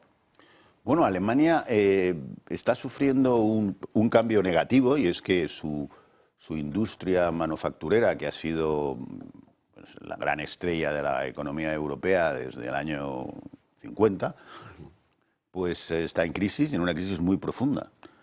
Y eso hace que, por ejemplo, pues la industria manufacturera alemana esté por producciones muy inferiores a las de hace 5 años. Y por otro lado, y ese es el cambio que a mí me gustaría comentar, Alemania ha decidido militarizarse. Alemania se va a convertir en la primera potencia militar de Europa, sin armas nucleares de momento. Ha dicho el canciller, no cualquiera, que Rusia es su adversario y entra, por lo tanto, en una fase completamente nueva que quizás nuestros abuelos, incluso nuestros padres, no esperaban, y es que de repente Alemania se convierta en la potencia militar europea. Es verdad que la historia no tiene por qué repetirse, pero eso para socios próximos de Alemania, entre ellos Polonia, por ejemplo, pues debe ser una noticia importante, ¿no? Es verdad que Alemania ha hecho un esfuerzo muy serio de entenderse con los países próximos, como Polonia o como los bálticos, pero aquí yo creo que, no tú, pero los demás sí recordaremos la Ostpolitik, que empieza en los años 70 y que es la apertura al este. Alemania decide que Rusia no es su enemigo y que lo que quiere es entenderse con el este. Y eso fue un cambio muy importante para favorecer el que se pudiera acabar 20 años más tarde en la reunificación, etcétera, ¿no? Bueno, pues ahora Alemania ha definido a Rusia como su principal adversario. Esto ha firmado 2 tratados, uno con Francia, un enemigo tradicional histórico de Alemania, pero eso no quiere decir nada, y otro con Inglaterra, 3/4 de lo mismo, en el que se contempla, siendo Francia e Inglaterra países nucleares, una colaboración. Todo esto es un cambio geopolítico para Europa de primer nivel.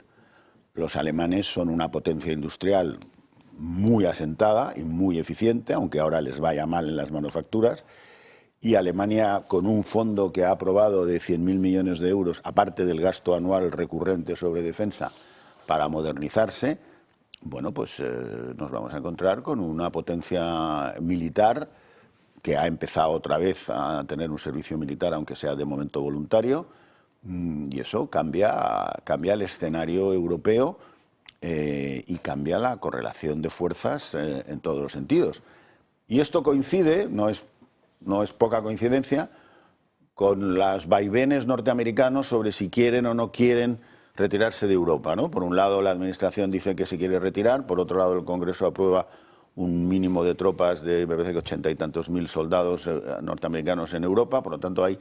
Pero, bueno, los americanos seguramente contemplarán con satisfacción, digo yo, que los alemanes se vayan a convertir en una potencia militar.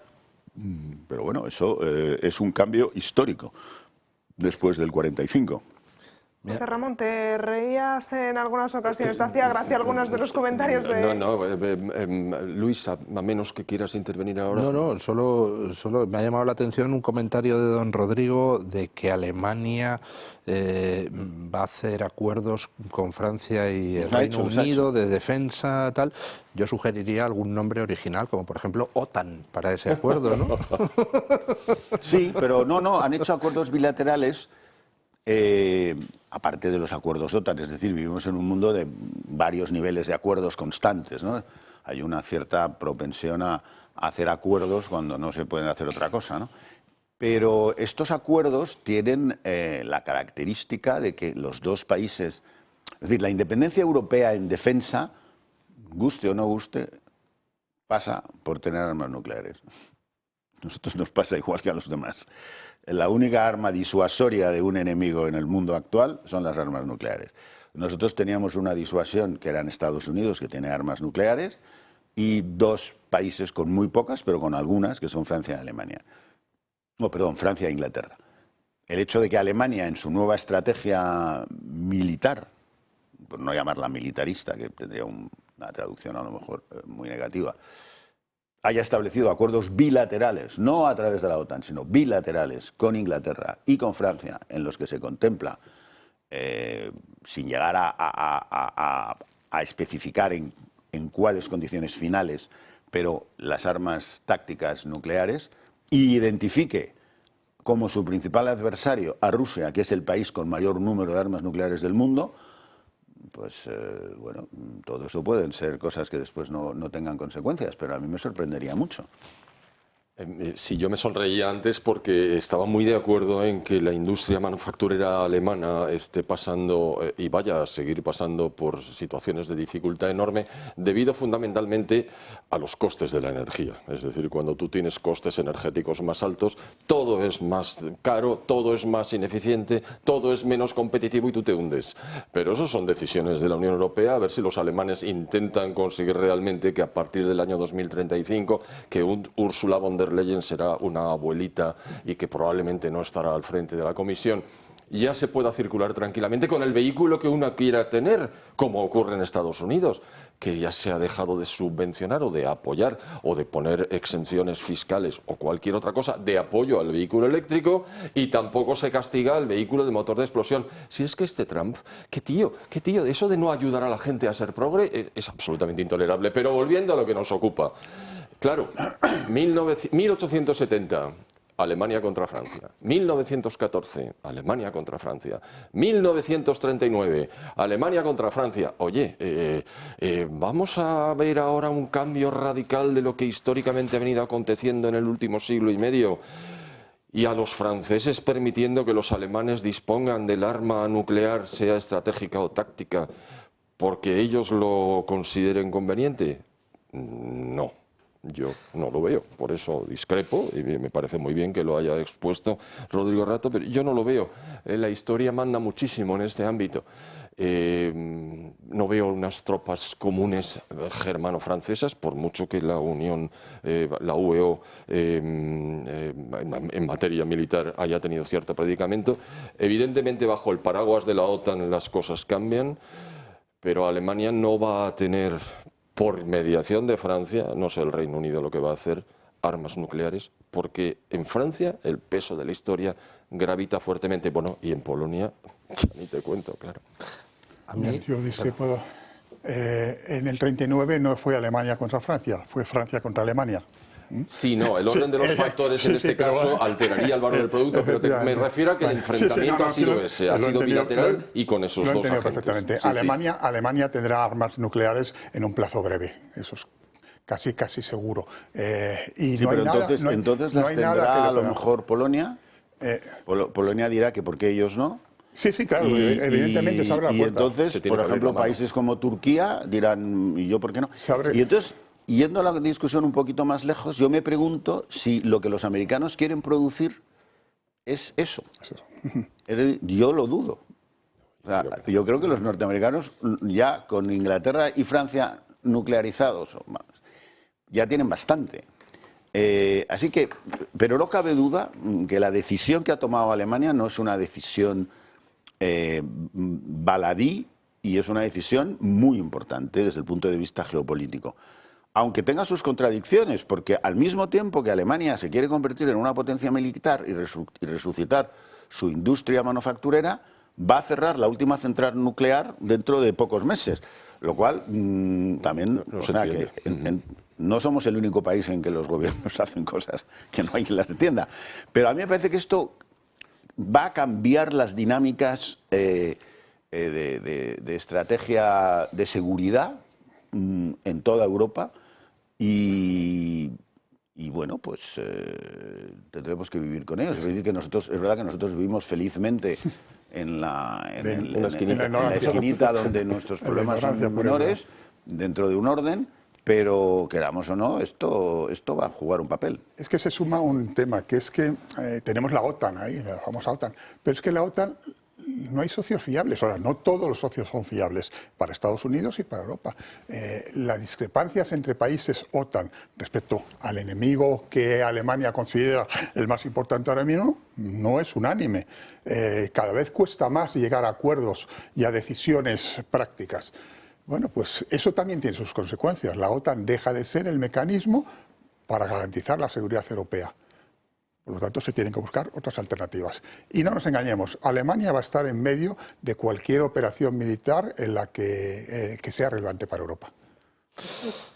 A mí me gustaría recordar que en el origen de todo esto pues está una petición de Trump. Dijo Trump, aquí todo el mundo a gastarse el 5% en armamento porque estamos hartos de pagar desde Estados Unidos la fiesta de todo el mundo. Y por tanto están todos invirtiendo en armamento. Alemania, lógicamente, pues va a intentar aprovechar la circunstancia para revitalizar su industria.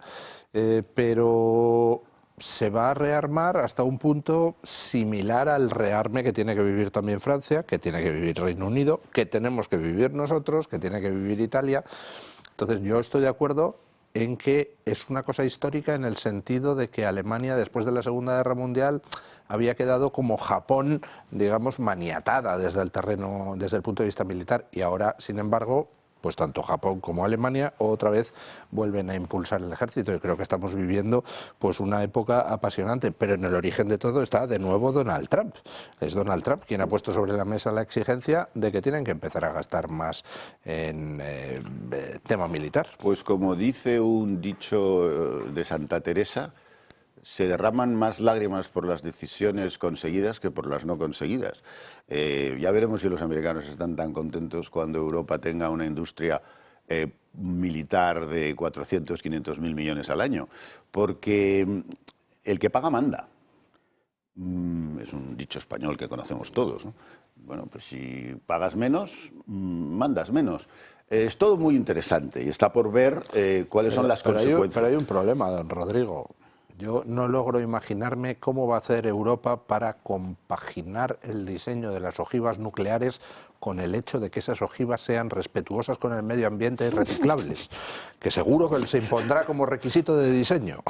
Bueno, yo creo que a lo mejor hacen una excepción, como están haciendo con el motor de explosión. Yo creo que la realidad está... Es verdad que la realidad es compleja, no es simple, ¿no? Pero Europa, es decir, que Alemania identifique a Rusia como su adversario, a mí me parece una decisión... Es que ningún otro país europeo lo ha hecho, quitando Ucrania. ¿Me deja usted que le haga una predicción? A ver si está usted de acuerdo, que usted sabe mucho más del tema que yo. En cuanto se firme el acuerdo de paz en Ucrania, van a peregrinar los políticos alemanes a Moscú a ver si Putin les coloca en el Consejo de Administración de alguna empresa del sector energético ruso, como ya hicieron en el pasado. Puede que sí, si se abren las fronteras energéticas con Rusia, puede que sí. Es verdad que lo que no está definido, y va a ser muy importante, es cómo se firma esa paz o ese alto el fuego, porque a lo mejor ese alto el fuego ni siquiera es una paz. Tenemos que poner tropas intermedias, muchas complicaciones, ¿no? Sí, la guerra de Ucrania bueno, ha tenido unas consecuencias y todavía estamos viendo el principio de esas consecuencias o la mitad de esas consecuencias. El otro tema, que también lo hemos mencionado, es en este mundo los países militarizados todos tienen armas disuasorias. Me da igual que sea Israel, que sea Irán, que sea Pakistán, que sea la India, que sea China, que sea Estados Unidos. Eso es un temazo, ¿eh? Yo creo que España también tiene armas disuasorias y deberíamos aprender a utilizarlas. Por ejemplo, si vemos que Marruecos nos amenazamos nosotros con enviarles a Sara Santaolalla y a Gonzalo Miró, por ejemplo. Bueno, esos son otro tipo de armas disuasorias, indudablemente, con Marruecos, ¿no? Pero sí, no. Lo que pasa es que eso cambia la agenda mundial y cambia las relaciones. No sabemos en qué dirección, pero en una dirección que no es la que hemos tenido hasta ahora, ¿no? Porque claro, la OTAN, independientemente de que las dos guerras que ha tenido no las ha ganado, la de Afganistán y la de Ucrania, aunque han sido todas a medio gas, es como no se pueden ganar las guerras, la OTAN tiene una ventaja que es muy importante, y es que es una maquinaria engrasada para decidir colectivamente, lo cual no es nada fácil decidir colectivamente. No hay muchos ejemplos en la historia, y mucho menos ahora, de países que decidan colectivamente. Ya es difícil decidir dentro de tu país, ya no te quiero ir con... Entonces, el que un general italiano dirija en estos momentos el ejército de la OTAN, bueno, pues es verdad que bueno, pues está aceptado, y que nuestros militares en todas las armas pasen meses trabajando con polacos, con húngaros o con norteamericanos, todo eso es muy importante. Yo creo que eso sería una catástrofe que lo perdiéramos, porque no es nada fácil de sustituir. Y eso hay que reconocer a los americanos, que nos han ayudado y nos han protegido para llegar a ese tipo de relaciones, ¿no? Ahora, los americanos, como también me parece que hemos mencionado, tampoco saben muy bien lo que quieren, porque por un lado la administración dice que se quiere retirar de Europa, y por otro lado la Cámara de Representantes, que la domina en teoría el Partido Republicano, acaba de votar que tiene que haber por lo menos, no sé si son 78.000 o 87.000, me bailan las cifras, soldados americanos aquí. Así que esto es todo mucho más complicado, o sea, tiene muchas más aristas de las que parece, pero hay una realidad que está ahí, es decir, Alemania dedicando 80, 90.000 millones al año de euros en armas, pues es una máquina. Un último apunte que quieras hacer, José Ramón. Me hubiera gustado más intervenir antes de la última intervención de Rodrigo Rato, pero lo hago ahora. Él había mencionado una frase de Santa Teresa que yo no conocía y que celebro conocer ahora, porque la utilizaré con el copyright correspondiente, no el de Santa Teresa, sino el suyo. No, es de Santa Teresa. Ya, pero o sea, yo no le voy a... Es una famosa frase de Santa Teresa. Pero a lo que voy es que hay otra frase, bastante más antigua, eterna, de permanente actualidad y aplicación infinita, que como es latina voy a intentar pronunciarla bien y que la conocemos todos, y que va e irá a misa. Si vis pacem, para bellum. Es decir, si quieres que te respeten, tienes que ser tan fuerte como para disuadir al eventual atacante. Y eso solo se consigue rearmándose. ¿Qué no es la OTAN? Pues cada uno de los miembros. Por no olvidar otro aspecto, tú puedes tener las mejores armas del mundo, que como tu suministro alimentario esté en manos del extranjero, estás muerto, porque te cortan el grifo y no tienes para comer. Como tu suministro energético esté en manos del extranjero, estás muerto. Te cortan el grifo y no tienes ni para mover los aviones. Entonces, creo que Europa debería empezar a rearmarse económicamente, como primer paso, si quiere. Y si se me permite, demográficamente. Y demográficamente. Vamos a irnos a la última pausa publicitaria. A la vuelta hablamos ahora sí de esa persecución que los cristianos están sufriendo por todo el mundo, especialmente en Nigeria, en ese ataque de Estados Unidos contra el ISIS que anunciaba en las últimas horas y demás temas de actualidad. Pero será justo después de la última pausa publicitaria. La artrosis afecta a más de 7 millones de españoles y su incidencia se dispara después de los 40 años. Esta enfermedad es tan grave que ya es la tercera causa de incapacidad permanente en España, forzando a millones de personas a vivir con dolor crónico y pérdida de movilidad. La buena noticia es que ya no hay que resignarse a vivir con estos síntomas tan incapacitantes. Existen tratamientos muy innovadores que mejoran significativamente la calidad de vida de las personas que la sufren, como los de Mejorando tu Vida, que ofrecen soluciones avanzadas para reducir drásticamente el dolor y la inflamación, con el beneficio clave de recibir sin tener que desplazarse. Adolfo Albisture es promotor y responsable de Mejorando tu Vida. ¿Qué tal? Muy buenas tardes. Muy buenas tardes, Natalia. Y además también nos gusta decir responsable de hacer llegar estas ayudas tan magníficas a todas aquellas personas que sufren artrosis. Efectivamente, además yo siempre lo digo, que las personas con dolor, en este caso de artrosis, son enseguida son un encanto, ¿no? Porque a nada que les quitas un poquito el dolor, se sienten súper bien, ¿no? ¿Qué es además el problema que tiene el dolor? No solamente en sí, ¿no? Que todos sabemos que es agobiante vivir con dolor, ¿no? Sino también es un poco que en el caso de la artrosis es que hace que no te muevas. Es decir, por ejemplo, si yo tengo una artrosis en la rodilla y me duele cada vez que camino y sobre todo cada vez que subo escaleras, pues voy a evitarlo. Entonces, ¿qué hago con esto? Que si no hay movimiento, al final lo que estamos haciendo es que toda esa musculatura se va perdiendo. Y lo que tenemos que hacer es seguir moviéndonos, pero claro, con dolor no. Entonces, como es la pescadilla que se muerde un poco la cola, vamos a conseguir que no haya dolor para que podamos movernos. Entonces, ¿cómo lo hacemos esto? Pues depende del tratamiento. Es decir, en el caso, por ejemplo, las manos, los guantes, ya llevamos tiempo con ellos, que la verdad es que todo el mundo que los tiene está súper encantado. Y además yo digo lo mismo, oye, igual a mí no, pues si a ti no, lo devuelves y no pasa nada, pero lo bueno es que lo pruebes. El caso de las manos, trabajamos con ondas pulsantes, masaje, vibración, calor, y vamos a conseguir en 20 minutos, una sesión de 20 minutos, que estemos muchísimo mejor, porque las manos, claro, es algo que sí que movemos, aunque nos duela, porque tenemos que moverlas, pero si movemos y no nos duele, pues mucho mejor. Luego tenemos la rodilla, por ejemplo, es algo que también que afecta a muchísima gente, incluso ya no tan mayores, porque la gente que hace deporte, muchas veces la rodilla, como la usan mucho, cargas mucho sobre ella, te duele, y la rodillera va genial. Aquí estamos trabajando con infrarrojo y ultravioleta. Zona de espalda, un cinturón que también trabaja infrarrojo y ultravioleta, lumbalgias, dorsalgias, cervicalgias. Y luego tenemos también unos aparatitos que vale para el hombro, por ejemplo, para lo que es la rizoartrosis, para los juanetes. Es decir, que si tienes un problema de artrosis, tienes dolor, llámanos que buscamos la solución. Teníamos la semana pasada aquí a Carmen Lobelle y nos decía que era un verdadero privilegio contar con un guante porque sí que había notado mejoría. Sí, Natalia, eso es algo, ya te digo, que son súper agradecidos la gente que tiene, porque a nada, además es que el tema del dolor se nota enseguida. O sea, porque dices, es que, ostras, que me duele menos, me lo he puesto y estoy mucho mejor. Una persona que no tenga dolor se los pone y dice, los nota más livianos, o sea, que también es mucho, se nota enseguida. Así que, cartita a los Reyes Magos, estamos a tiempo. Estamos ya muy apurados, pero estamos a tiempo. Yo estoy segurísimo que una persona que tenga artrosis, si le regalamos algo de esto, le va a ir genial. Así que os invito a que lo hagamos así. ¿Y cómo pueden contactar los Reyes Magos con vosotros para hacer ese último pedido a tiempo? Pues mira, lo mejor es que nos llaméis vosotros a nosotros a un teléfono y ya nosotros con los Reyes nos ponemos de acuerdo enseguida, que están preparadísimos. 900-730-122. Aprovechad que sois del Toro Televisión, un buen descuento y además os regalamos el libro Historia de nuestros médicos. 900-730-122. Adolfo, como siempre, muchísimas gracias. Gracias a ti, Natalia. Hablamos ahora de empleo porque, ojo, el empleo en España está un 26% por debajo de la media en Europa. La calidad del trabajo en España cada vez va a peor.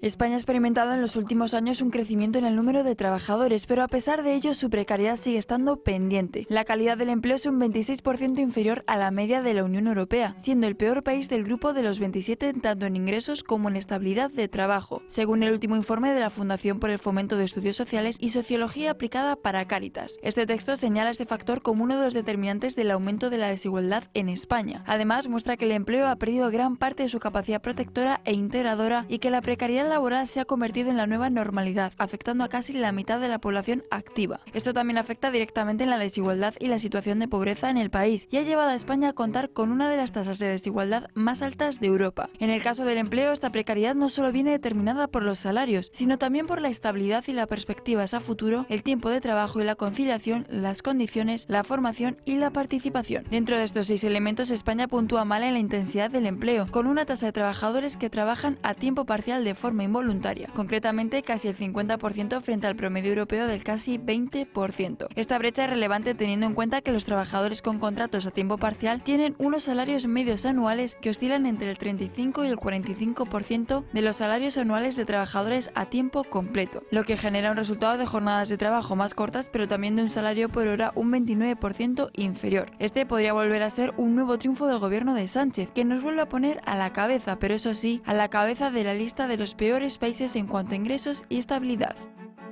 Y aunque estamos haciendo balance de este 2025, en los últimos días conocíamos el balance de las personas que llegaron a España durante el pasado año, durante el 2024. La cifra exacta nos la da Marta de Santiago. ¿Qué tal? Muy buenas tardes. Muy buenas tardes, Natalia. Eso es, en 2024 llegaron a España 626.000 personas más de las que se fueron. Estas diferencias entre entradas y salidas, conocida como el salario migratorio, es el tercer valor más alto de la última década. Cataluña, Madrid y la Comunidad Valenciana fueron las autonomías que más inmigrantes recibieron, según refleja la estadística de migraciones y cambios de residencia que el INE ha publicado. En comparación con el 2023, el año pasado, la inmigración exterior fue superior a un 3%, al igual que la inmigración, que aumentó en un 8,8%. Con respecto a las personas que llegaron, casi 1.300 personas fijaron su domicilio en España en 2024, de las cuales casi un 89% tenían nacionalidad extranjera y un 11% española. Por otra parte, entre las 662.000 personas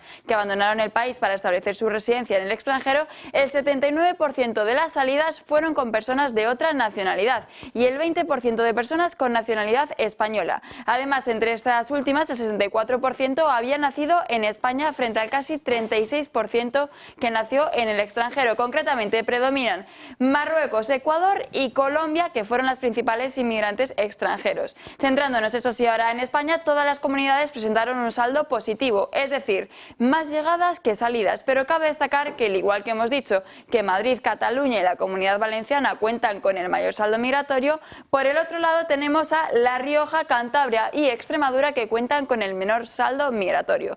Los datos del INE confirman un cambio demográfico. España crece hoy únicamente por el flujo exterior. Este saldo migratorio récord, concentrado entre Madrid y zonas del Mediterráneo, como hemos mencionado, plantea un desafío crítico, por lo que esto lo único que evidencia es la ausencia de una verdadera política de Estado ante el reto de la inmigración. Natalia. Gracias, Marta. Y como decía Marta, crece la población en España, en gran medida ese saldo migratorio, porque la natalidad continúa bajando. José Ramón. Sí, este es un problema, el problema más grave que tiene España. Por cierto, Su Majestad el Rey no hizo mención alguna cuando es el problema más grave que tenemos a corto, medio y largo plazo en España, de lejos. Porque si sigue disminuyendo la población autóctona en el sentido de nuevos españoles, hijos de tradicionales españoles, lo que va a cambiar es la totalidad del panorama de, no ya del Estado, sino también de la nación y de la patria. Es decir, esta invasión islámica que estamos experimentando no es ajena al fenómeno, pero si tuviéramos una tasa de crecimiento de la población suficiente, es decir, si hubiera 2,1 hijos por mujer, que sería el de equilibrio, tendríamos una mayor solidez interna para sostener o aguantar los embates que vienen del exterior, porque no ceso de escuchar que es necesario que sigan llegando inmigrantes para sostener las fuerzas de trabajo que tienen que aplicarse al sistema productivo, lo cual es falso. Así es que todo esto se resolvería si encontráramos los mecanismos necesarios para que la población autóctona no ya estuviera en 2,1, sino en 2,9 o en 3, como durante tantísimo periodo de la historia de España. Miguel Ángel, ¿cómo ves Bueno, esta yo situación? lo que se ha dicho aquí es como mis últimas novelas, ciencia ficción, porque no vamos a lograr que nuestra tasa de natalidad aumente lo suficiente para reponer las bajas. España está cambiando y las realidades no se pueden obviar. ¿Que sería preferible que quienes entran en España y vienen aquí a trabajar estén más cerca de lo que es nuestra cultura? Pues evidente. Pero eso tampoco está sucediendo. Lo que hay que conseguir es que esas personas que llegan con unos criterios religiosos, políticos, sociales diferentes, se adapten a nuestras situaciones. Sobre eso es sobre lo único que podemos actuar. Y luego, bueno, que desaparezcan las mentiras de todo lo que nos cuentan, que también contribuye. Cuando uno sabe realmente qué es lo que sucede, puedes actuar mejor. Y bueno, pues tenemos un mercado de trabajo en el que nunca sabemos cuántos parados realmente hay, que se nos dice que sí, que el paro disminuye y curiosamente que el paro disminuye y la productividad, sin embargo, también disminuye, pues alguien nos está mintiendo, ¿no? Pues mientras vivamos en un mundo de mentira, todo lo que planteemos es papel mojado. Y ahora sí, vamos a hablar de esa persecución que los cristianos sufren en todo el mundo, sobre todo en Nigeria, y la última hora pasa por ese ataque de Estados Unidos a ISIS en Nigeria tras las amenazas de Trump por los asesinatos a cristianos. Desde Estados Unidos, el presidente de Estados Unidos no ha dado más detalles sobre la operación militar, que supone la culminación de semanas en las que Trump y sus aliados han estado llamando la atención sobre la situación en Nigeria de los cristianos. Esto representa un 45% de la población frente a los 53 musulmanes. Y ahí están viendo el anuncio que hacía el propio Donald Trump en un mensaje en su red social, en Truth Social, en la que aseguraba que esta noche, bajo mi potestad como comandante jefe de Estados Unidos, lanzó un ataque potente y letal contra los terroristas de ISIS en el noroeste de Nigeria, quienes han estado atacando y asesinando brutalmente, principalmente a cristianos inocentes. Una situación que venimos denunciando durante los últimos meses en este programa, y es que se repite cada vez más en Nigeria.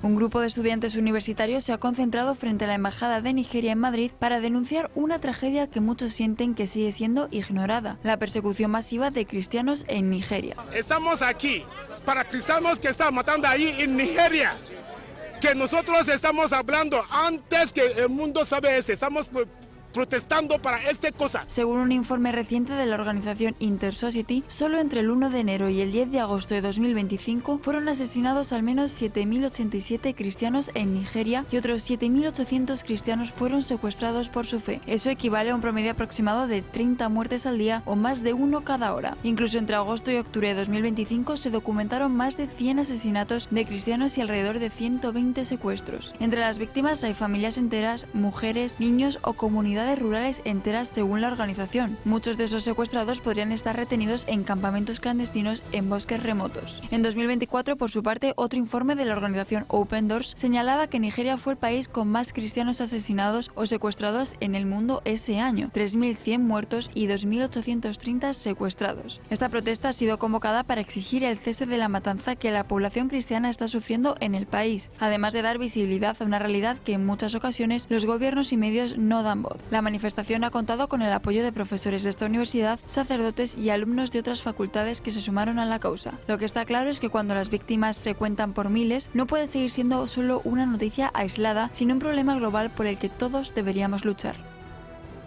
Un genocidio silencioso, como decíamos, condenado en esta casa, en el Toro Televisión, y que sin embargo, lo hablábamos minutos antes, el propio Papa apenas nombra, o como hacía en este mensaje de Navidad, ni siquiera llega a condenar ni a nombrar a esos cristianos perseguidos.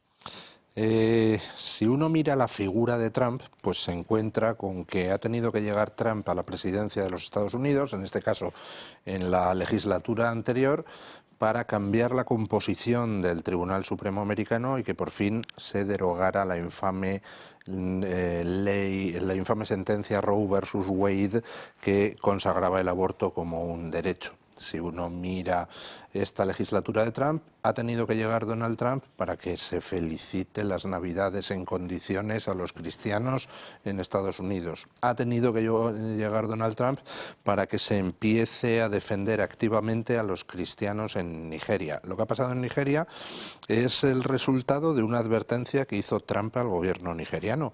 Estás mirando para otro lado mientras los musulmanes masacran a cristianos y eso no es aceptable. Y entonces ha empezado a actuar el gobierno nigeriano hasta tal punto que en colaboración con Estados Unidos han llevado a cabo este ataque contra las milicias cristianas. Trump es, desde todos los puntos de vista, el presidente americano que más ha hecho por los cristianos en decenios. A pesar de lo cual te encuentras aquí en España que una parte de la comunidad católica, pues perversamente dirigida por los medios de comunicación de la Iglesia Católica y perversamente orientada por la Conferencia Episcopal Católica de España, pues tienen a Trump más o menos como si fuera un demonio y están criminalizándole y ridiculizándole todo el santo día.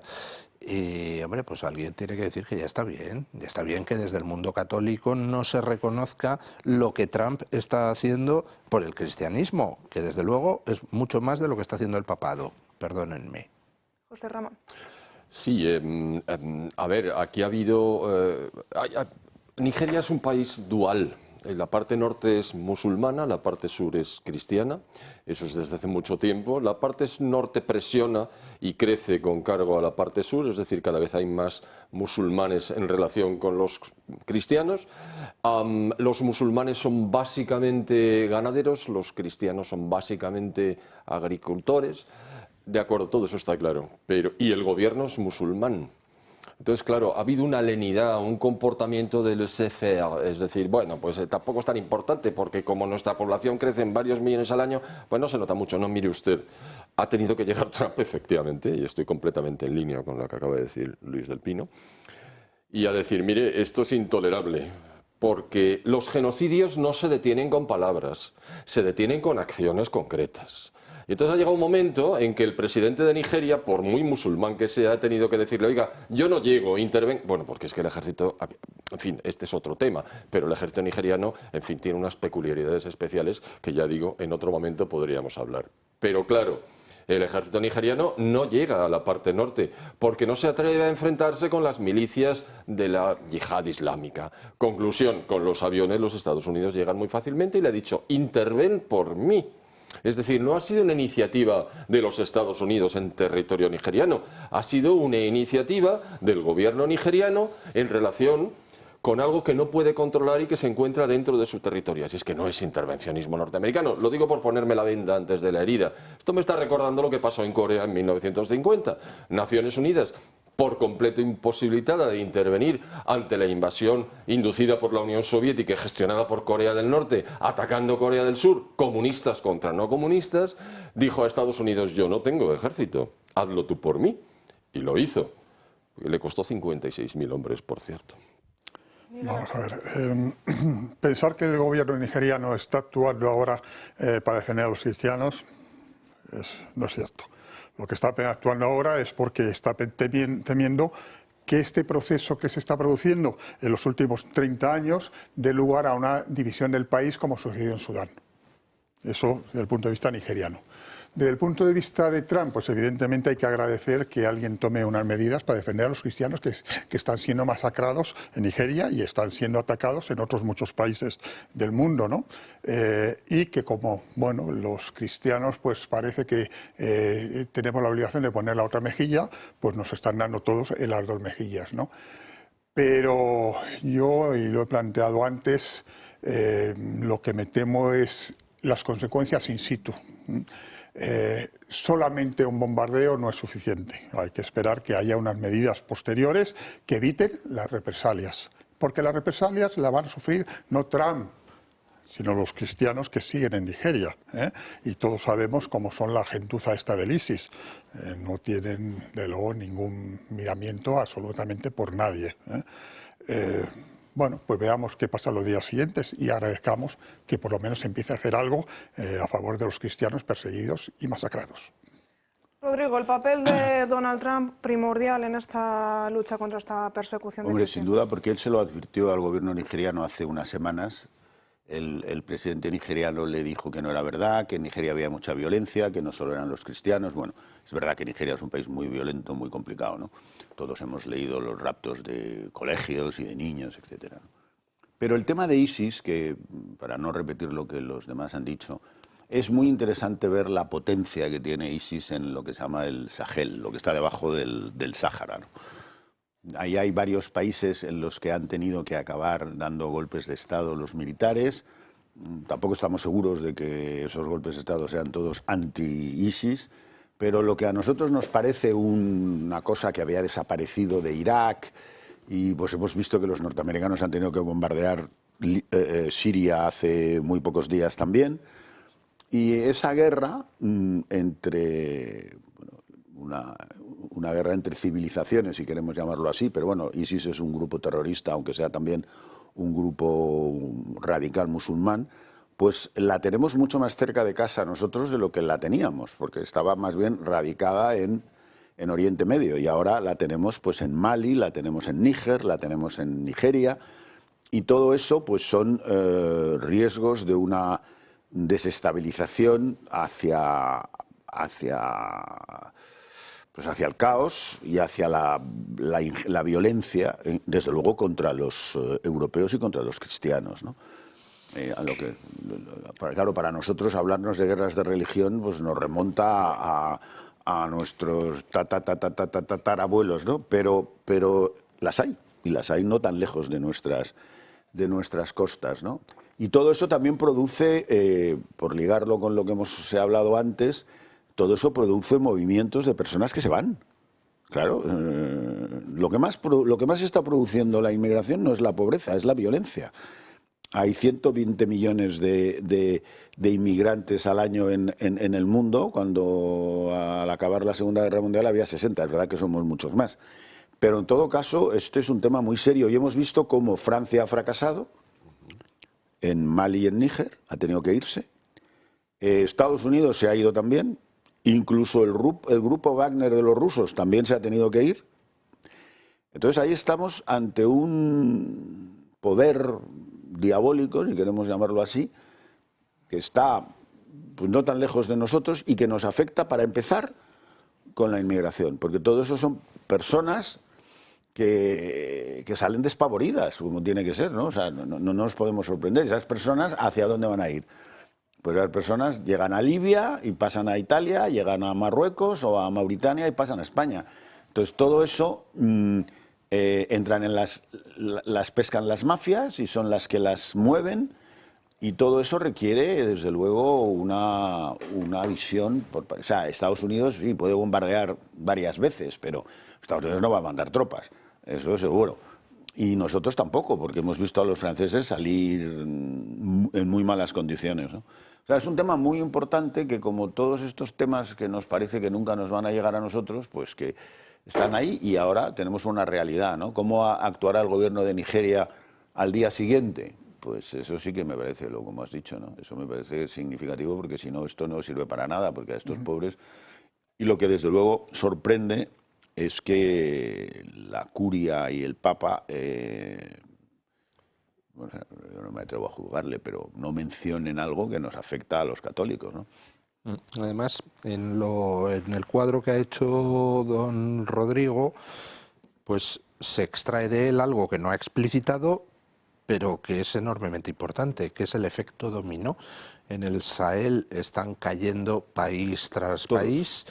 ¿Y por qué? Pues porque en el momento en que este tipo de movimientos empiezan a expandirse, lógicamente empieza la presión sobre los países vecinos de los que ya han caído, lo cual quiere decir que ahora mismo tenemos el problema en el Sahel, pero dentro de nada lo vamos a tener en Mauritania y lo vamos a tener en Marruecos, al otro lado del estrecho, porque evidentemente Marruecos no va a ser insensible a las presiones que le lleguen de fuera si su propia población empieza a ver que versiones muy radicales del Islam toman el poder en todos los países vecinos. Eso es así. Vamos Así a hablar de Honduras porque tras un largo escrutinio de las semanas contando votos, pues finalmente ya cuenta con un presidente, es el conservador Narci Asfura, apoyado por Donald Trump, y es que la presencia de Donald Trump en los países iberoamericanos cada vez es mayor, esa influencia. Rodrigo, sobre ello también queríamos hablar contigo porque esa presencia de Donald Trump, como decíamos, en países como Honduras, ahora mismo a través de un presidente que ha contado con ese apoyo de Donald Trump, empieza a ser mayor. Hace unas semanas veíamos como cada vez ese mapa iberoamericano se va tiñendo pues más propio a Donald Trump. Bueno, Estados Unidos ha hecho hace 15 días una presentación de su nueva estrategia de seguridad, que nos ha llamado mucho la atención a los europeos porque se peleaba un poco con nosotros, etcétera, pero que ha definido, que a mí, es lo que yo me gustaría traer a colación aquí, que es el hemisferio occidental su prioridad, ni Asia ni Europa, el hemisferio occidental. Eso es relativamente nuevo porque Estados Unidos ha vivido un poco de espaldas a sus vecinos del sur pues durante muchísimo tiempo. Y ahora pues le ha dado una importancia, como estamos viendo, distinta, ¿no? En Argentina, en Chile, en Ecuador, en Honduras, tema venezolano. Es decir, Estados Unidos tiene una nueva estrategia en la que ha definido públicamente que lo que más le importa es sus vecinos del sur y que, bueno, veremos. Ahora, de momento, le van las cosas bien porque está ganando elecciones en Bolivia también, en Chile, en Argentina, en Ecuador, ahora en Honduras, pero bueno, después la vida sigue, ¿no? Entonces, todo eso, claro, todo eso coincide con una cosa muy, muy sorprendente o muy llamativa, y es ¿quién es el principal socio comercial de Iberoamérica? China. Entonces, ¿cómo es esa? Dame pan y no sé. Llámame tonto. Y llámame tonto. Pues había una famosa frase que decían, yo creo que eran países asiáticos, que decían, es que los europeos nos dan consejos y los chinos nos construyen puentes. Entonces, vamos a ver, Estados Unidos puede decir en un papel que le interesa mucho Iberoamérica, puede decirlo, y seguramente el papel, antes lo ha dicho Skin, parece que tú, que lo aguanta todo, pero la realidad es que el principal puerto de Perú lo ha construido China hace 2 años. Eso va a ser un elemento muy interesante, ver cuánta carne en el asador pone Estados Unidos, además de declaraciones y buques de guerra. Y esa carne en el asador, pues es comercio o inversiones, ¿no? Y eso, la competencia entre China y Estados Unidos está marcada, ¿no? en Iberoamérica de manera muy contundente. Y eso vamos a ver, bueno, no hay por qué dudar de que la administración Trump va a poner, ¿cómo es la frase americana? Va a poner el dinero donde pone la palabra. La palabra, sí. La boca, vamos, pero para decirlo en castellano mejor la palabra. Pero eso hay que verlo. Hay que ver si además de consejos hacen puentes. Porque si no la gente no acaba de creerse los consejos demasiado bien, ¿no? Y donde parece que... A ver, Miguel Ángel. Coincido totalmente. China ha comprado Iberoamérica. La ha comprado. Las inversiones chinas en los últimos 30 años en Iberoamérica se han multiplicado de forma exponencial. Con lo cual, Estados Unidos, que se ha dado cuenta de que los puertos ya son chinos, de que las infraestructuras y las empresas de transformación y de traslación son chinas, pues ha visto que antes de irse a pelear en China en su terreno, tiene que pelear con China en su casa. Y tiene que pelearlo comercialmente. Y tiene un problema, que los chinos están aliándose con los iberoamericanos mediante contratos que son altamente favorables para los países iberoamericanos, muy en contra de la política de hace 40 años que tenía los Estados Unidos, en la que Estados Unidos en cada contrato era la parte que se beneficiaba. China ha preferido no beneficiarse en esos contratos, que se beneficien los países, pero que les permitan entrar en la economía. Y Estados Unidos tiene un problema con China impresionante en Iberoamérica, como lo va a tener dentro de unos 20, 30 años, como mucho, en África. Pero hay una cosa, perdona, solo por meter una cuña más en este sentido. Todos nos acordamos que nada más llegar Trump a la presidencia, dijo que los chinos se tenían que ir del canal de Panamá. Y los chinos no dijeron ni mu. Bueno, pues de momento no se han ido. Y los que se han dicho que no están dispuestos a seguir porque los chinos les están poniendo demasiados impedimentos son las dos compañías inversoras norteamericanas. Los chinos son muy chinos, entonces el pulso es un pulso muy importante y ni siquiera la operación tan publicitada y tan expresa como la del Canal de Panamá, de momento se ha materializado. Entonces eso va a ser muy interesante de contemplar. Esto que parece una especie de doctrina Monroe II, es decir, América para los americanos, bueno, pues América para los americanos se enmarca dentro de un enfrentamiento, de un conflicto global. Es decir, antes estábamos hablando de la bomba atómica, que si tendría Alemania, bueno, ¿y Japón? Que fue el único país que experimentó el daño terrible de dos explosiones directas en su territorio. Bueno, es que es necesario controlar el expansionismo chino justo a las puertas de China, con lo cual no sería sorprendente que Japón lo tuviera, pero de manera inducida por los americanos. Aquí yo discrepo. Me he tirado 9 años en el área de África de la Secretaría de Estado de Comercio y no, en ningún país los chinos han tenido políticas de ninguna índole que favorecieran. Tú hablabas de América, yo te hablo de África. En ningún caso han favorecido los intereses de los países, sino los suyos propios, porque ese es el ser chino. Ha comprado el 7% de las tierras africanas, China, pero evidentemente no se ha metido todavía en la política africana, pero todo se andará.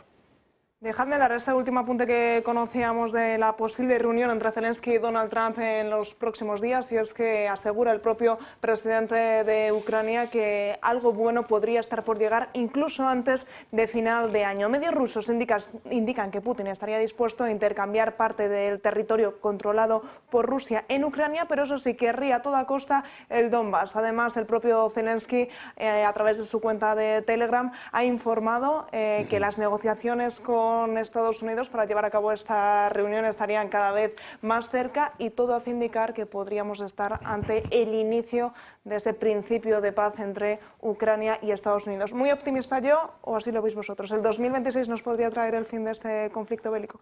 Yo entiendo que sí, es decir, Rusia, todo el mundo dice, ¿está capacitada para continuar la guerra indefinidamente? No, no lo está, ningún país lo está, y cada vez hay más contestación, hay más contrapartidas, hay más ataques ucranianos. Realmente los que sufren de verdad son los ucranianos, pero esto tiene que terminar de alguna manera. Si ceden territorios los ucranianos, porque era uno de los elementos fundamentales de la invasión rusa en su momento, bueno, pues podrían llegar a una posición, digamos, intermedia, un alto el fuego y después quizá una paz. Pero que esto tiene que terminar, les interesa a los dos, sí. Yo creo que el acuerdo de paz ya está cerrado hace tiempo y que realmente lo que estamos asistiendo es la escenificación de cómo vender el acuerdo a las opiniones públicas respectivas, especialmente la ucraniana. No le puedes decir de la noche a la mañana, pues he firmado que dejo que Rusia se quede el Donbass, porque entonces hay una parte de los ucranianos que dicen traidor, Zelensky, ¿no? Entonces todo eso tiene su liturgia hasta descomprimir la situación, pero vamos, yo creo que sí, que la paz es inevitable. Pues hasta aquí, no tenemos tiempo para más el programa de hoy. Gracias por acompañarme en la mesa en un día como hoy. Gracias a ustedes por acompañarnos también. Les veo el lunes, como siempre, a partir de las 12 del mediodía. Cuidado si tienen pensado esos desplazamientos durante todo el fin de semana por el tráfico y por las inclemencias meteorológicas. Hasta el lunes.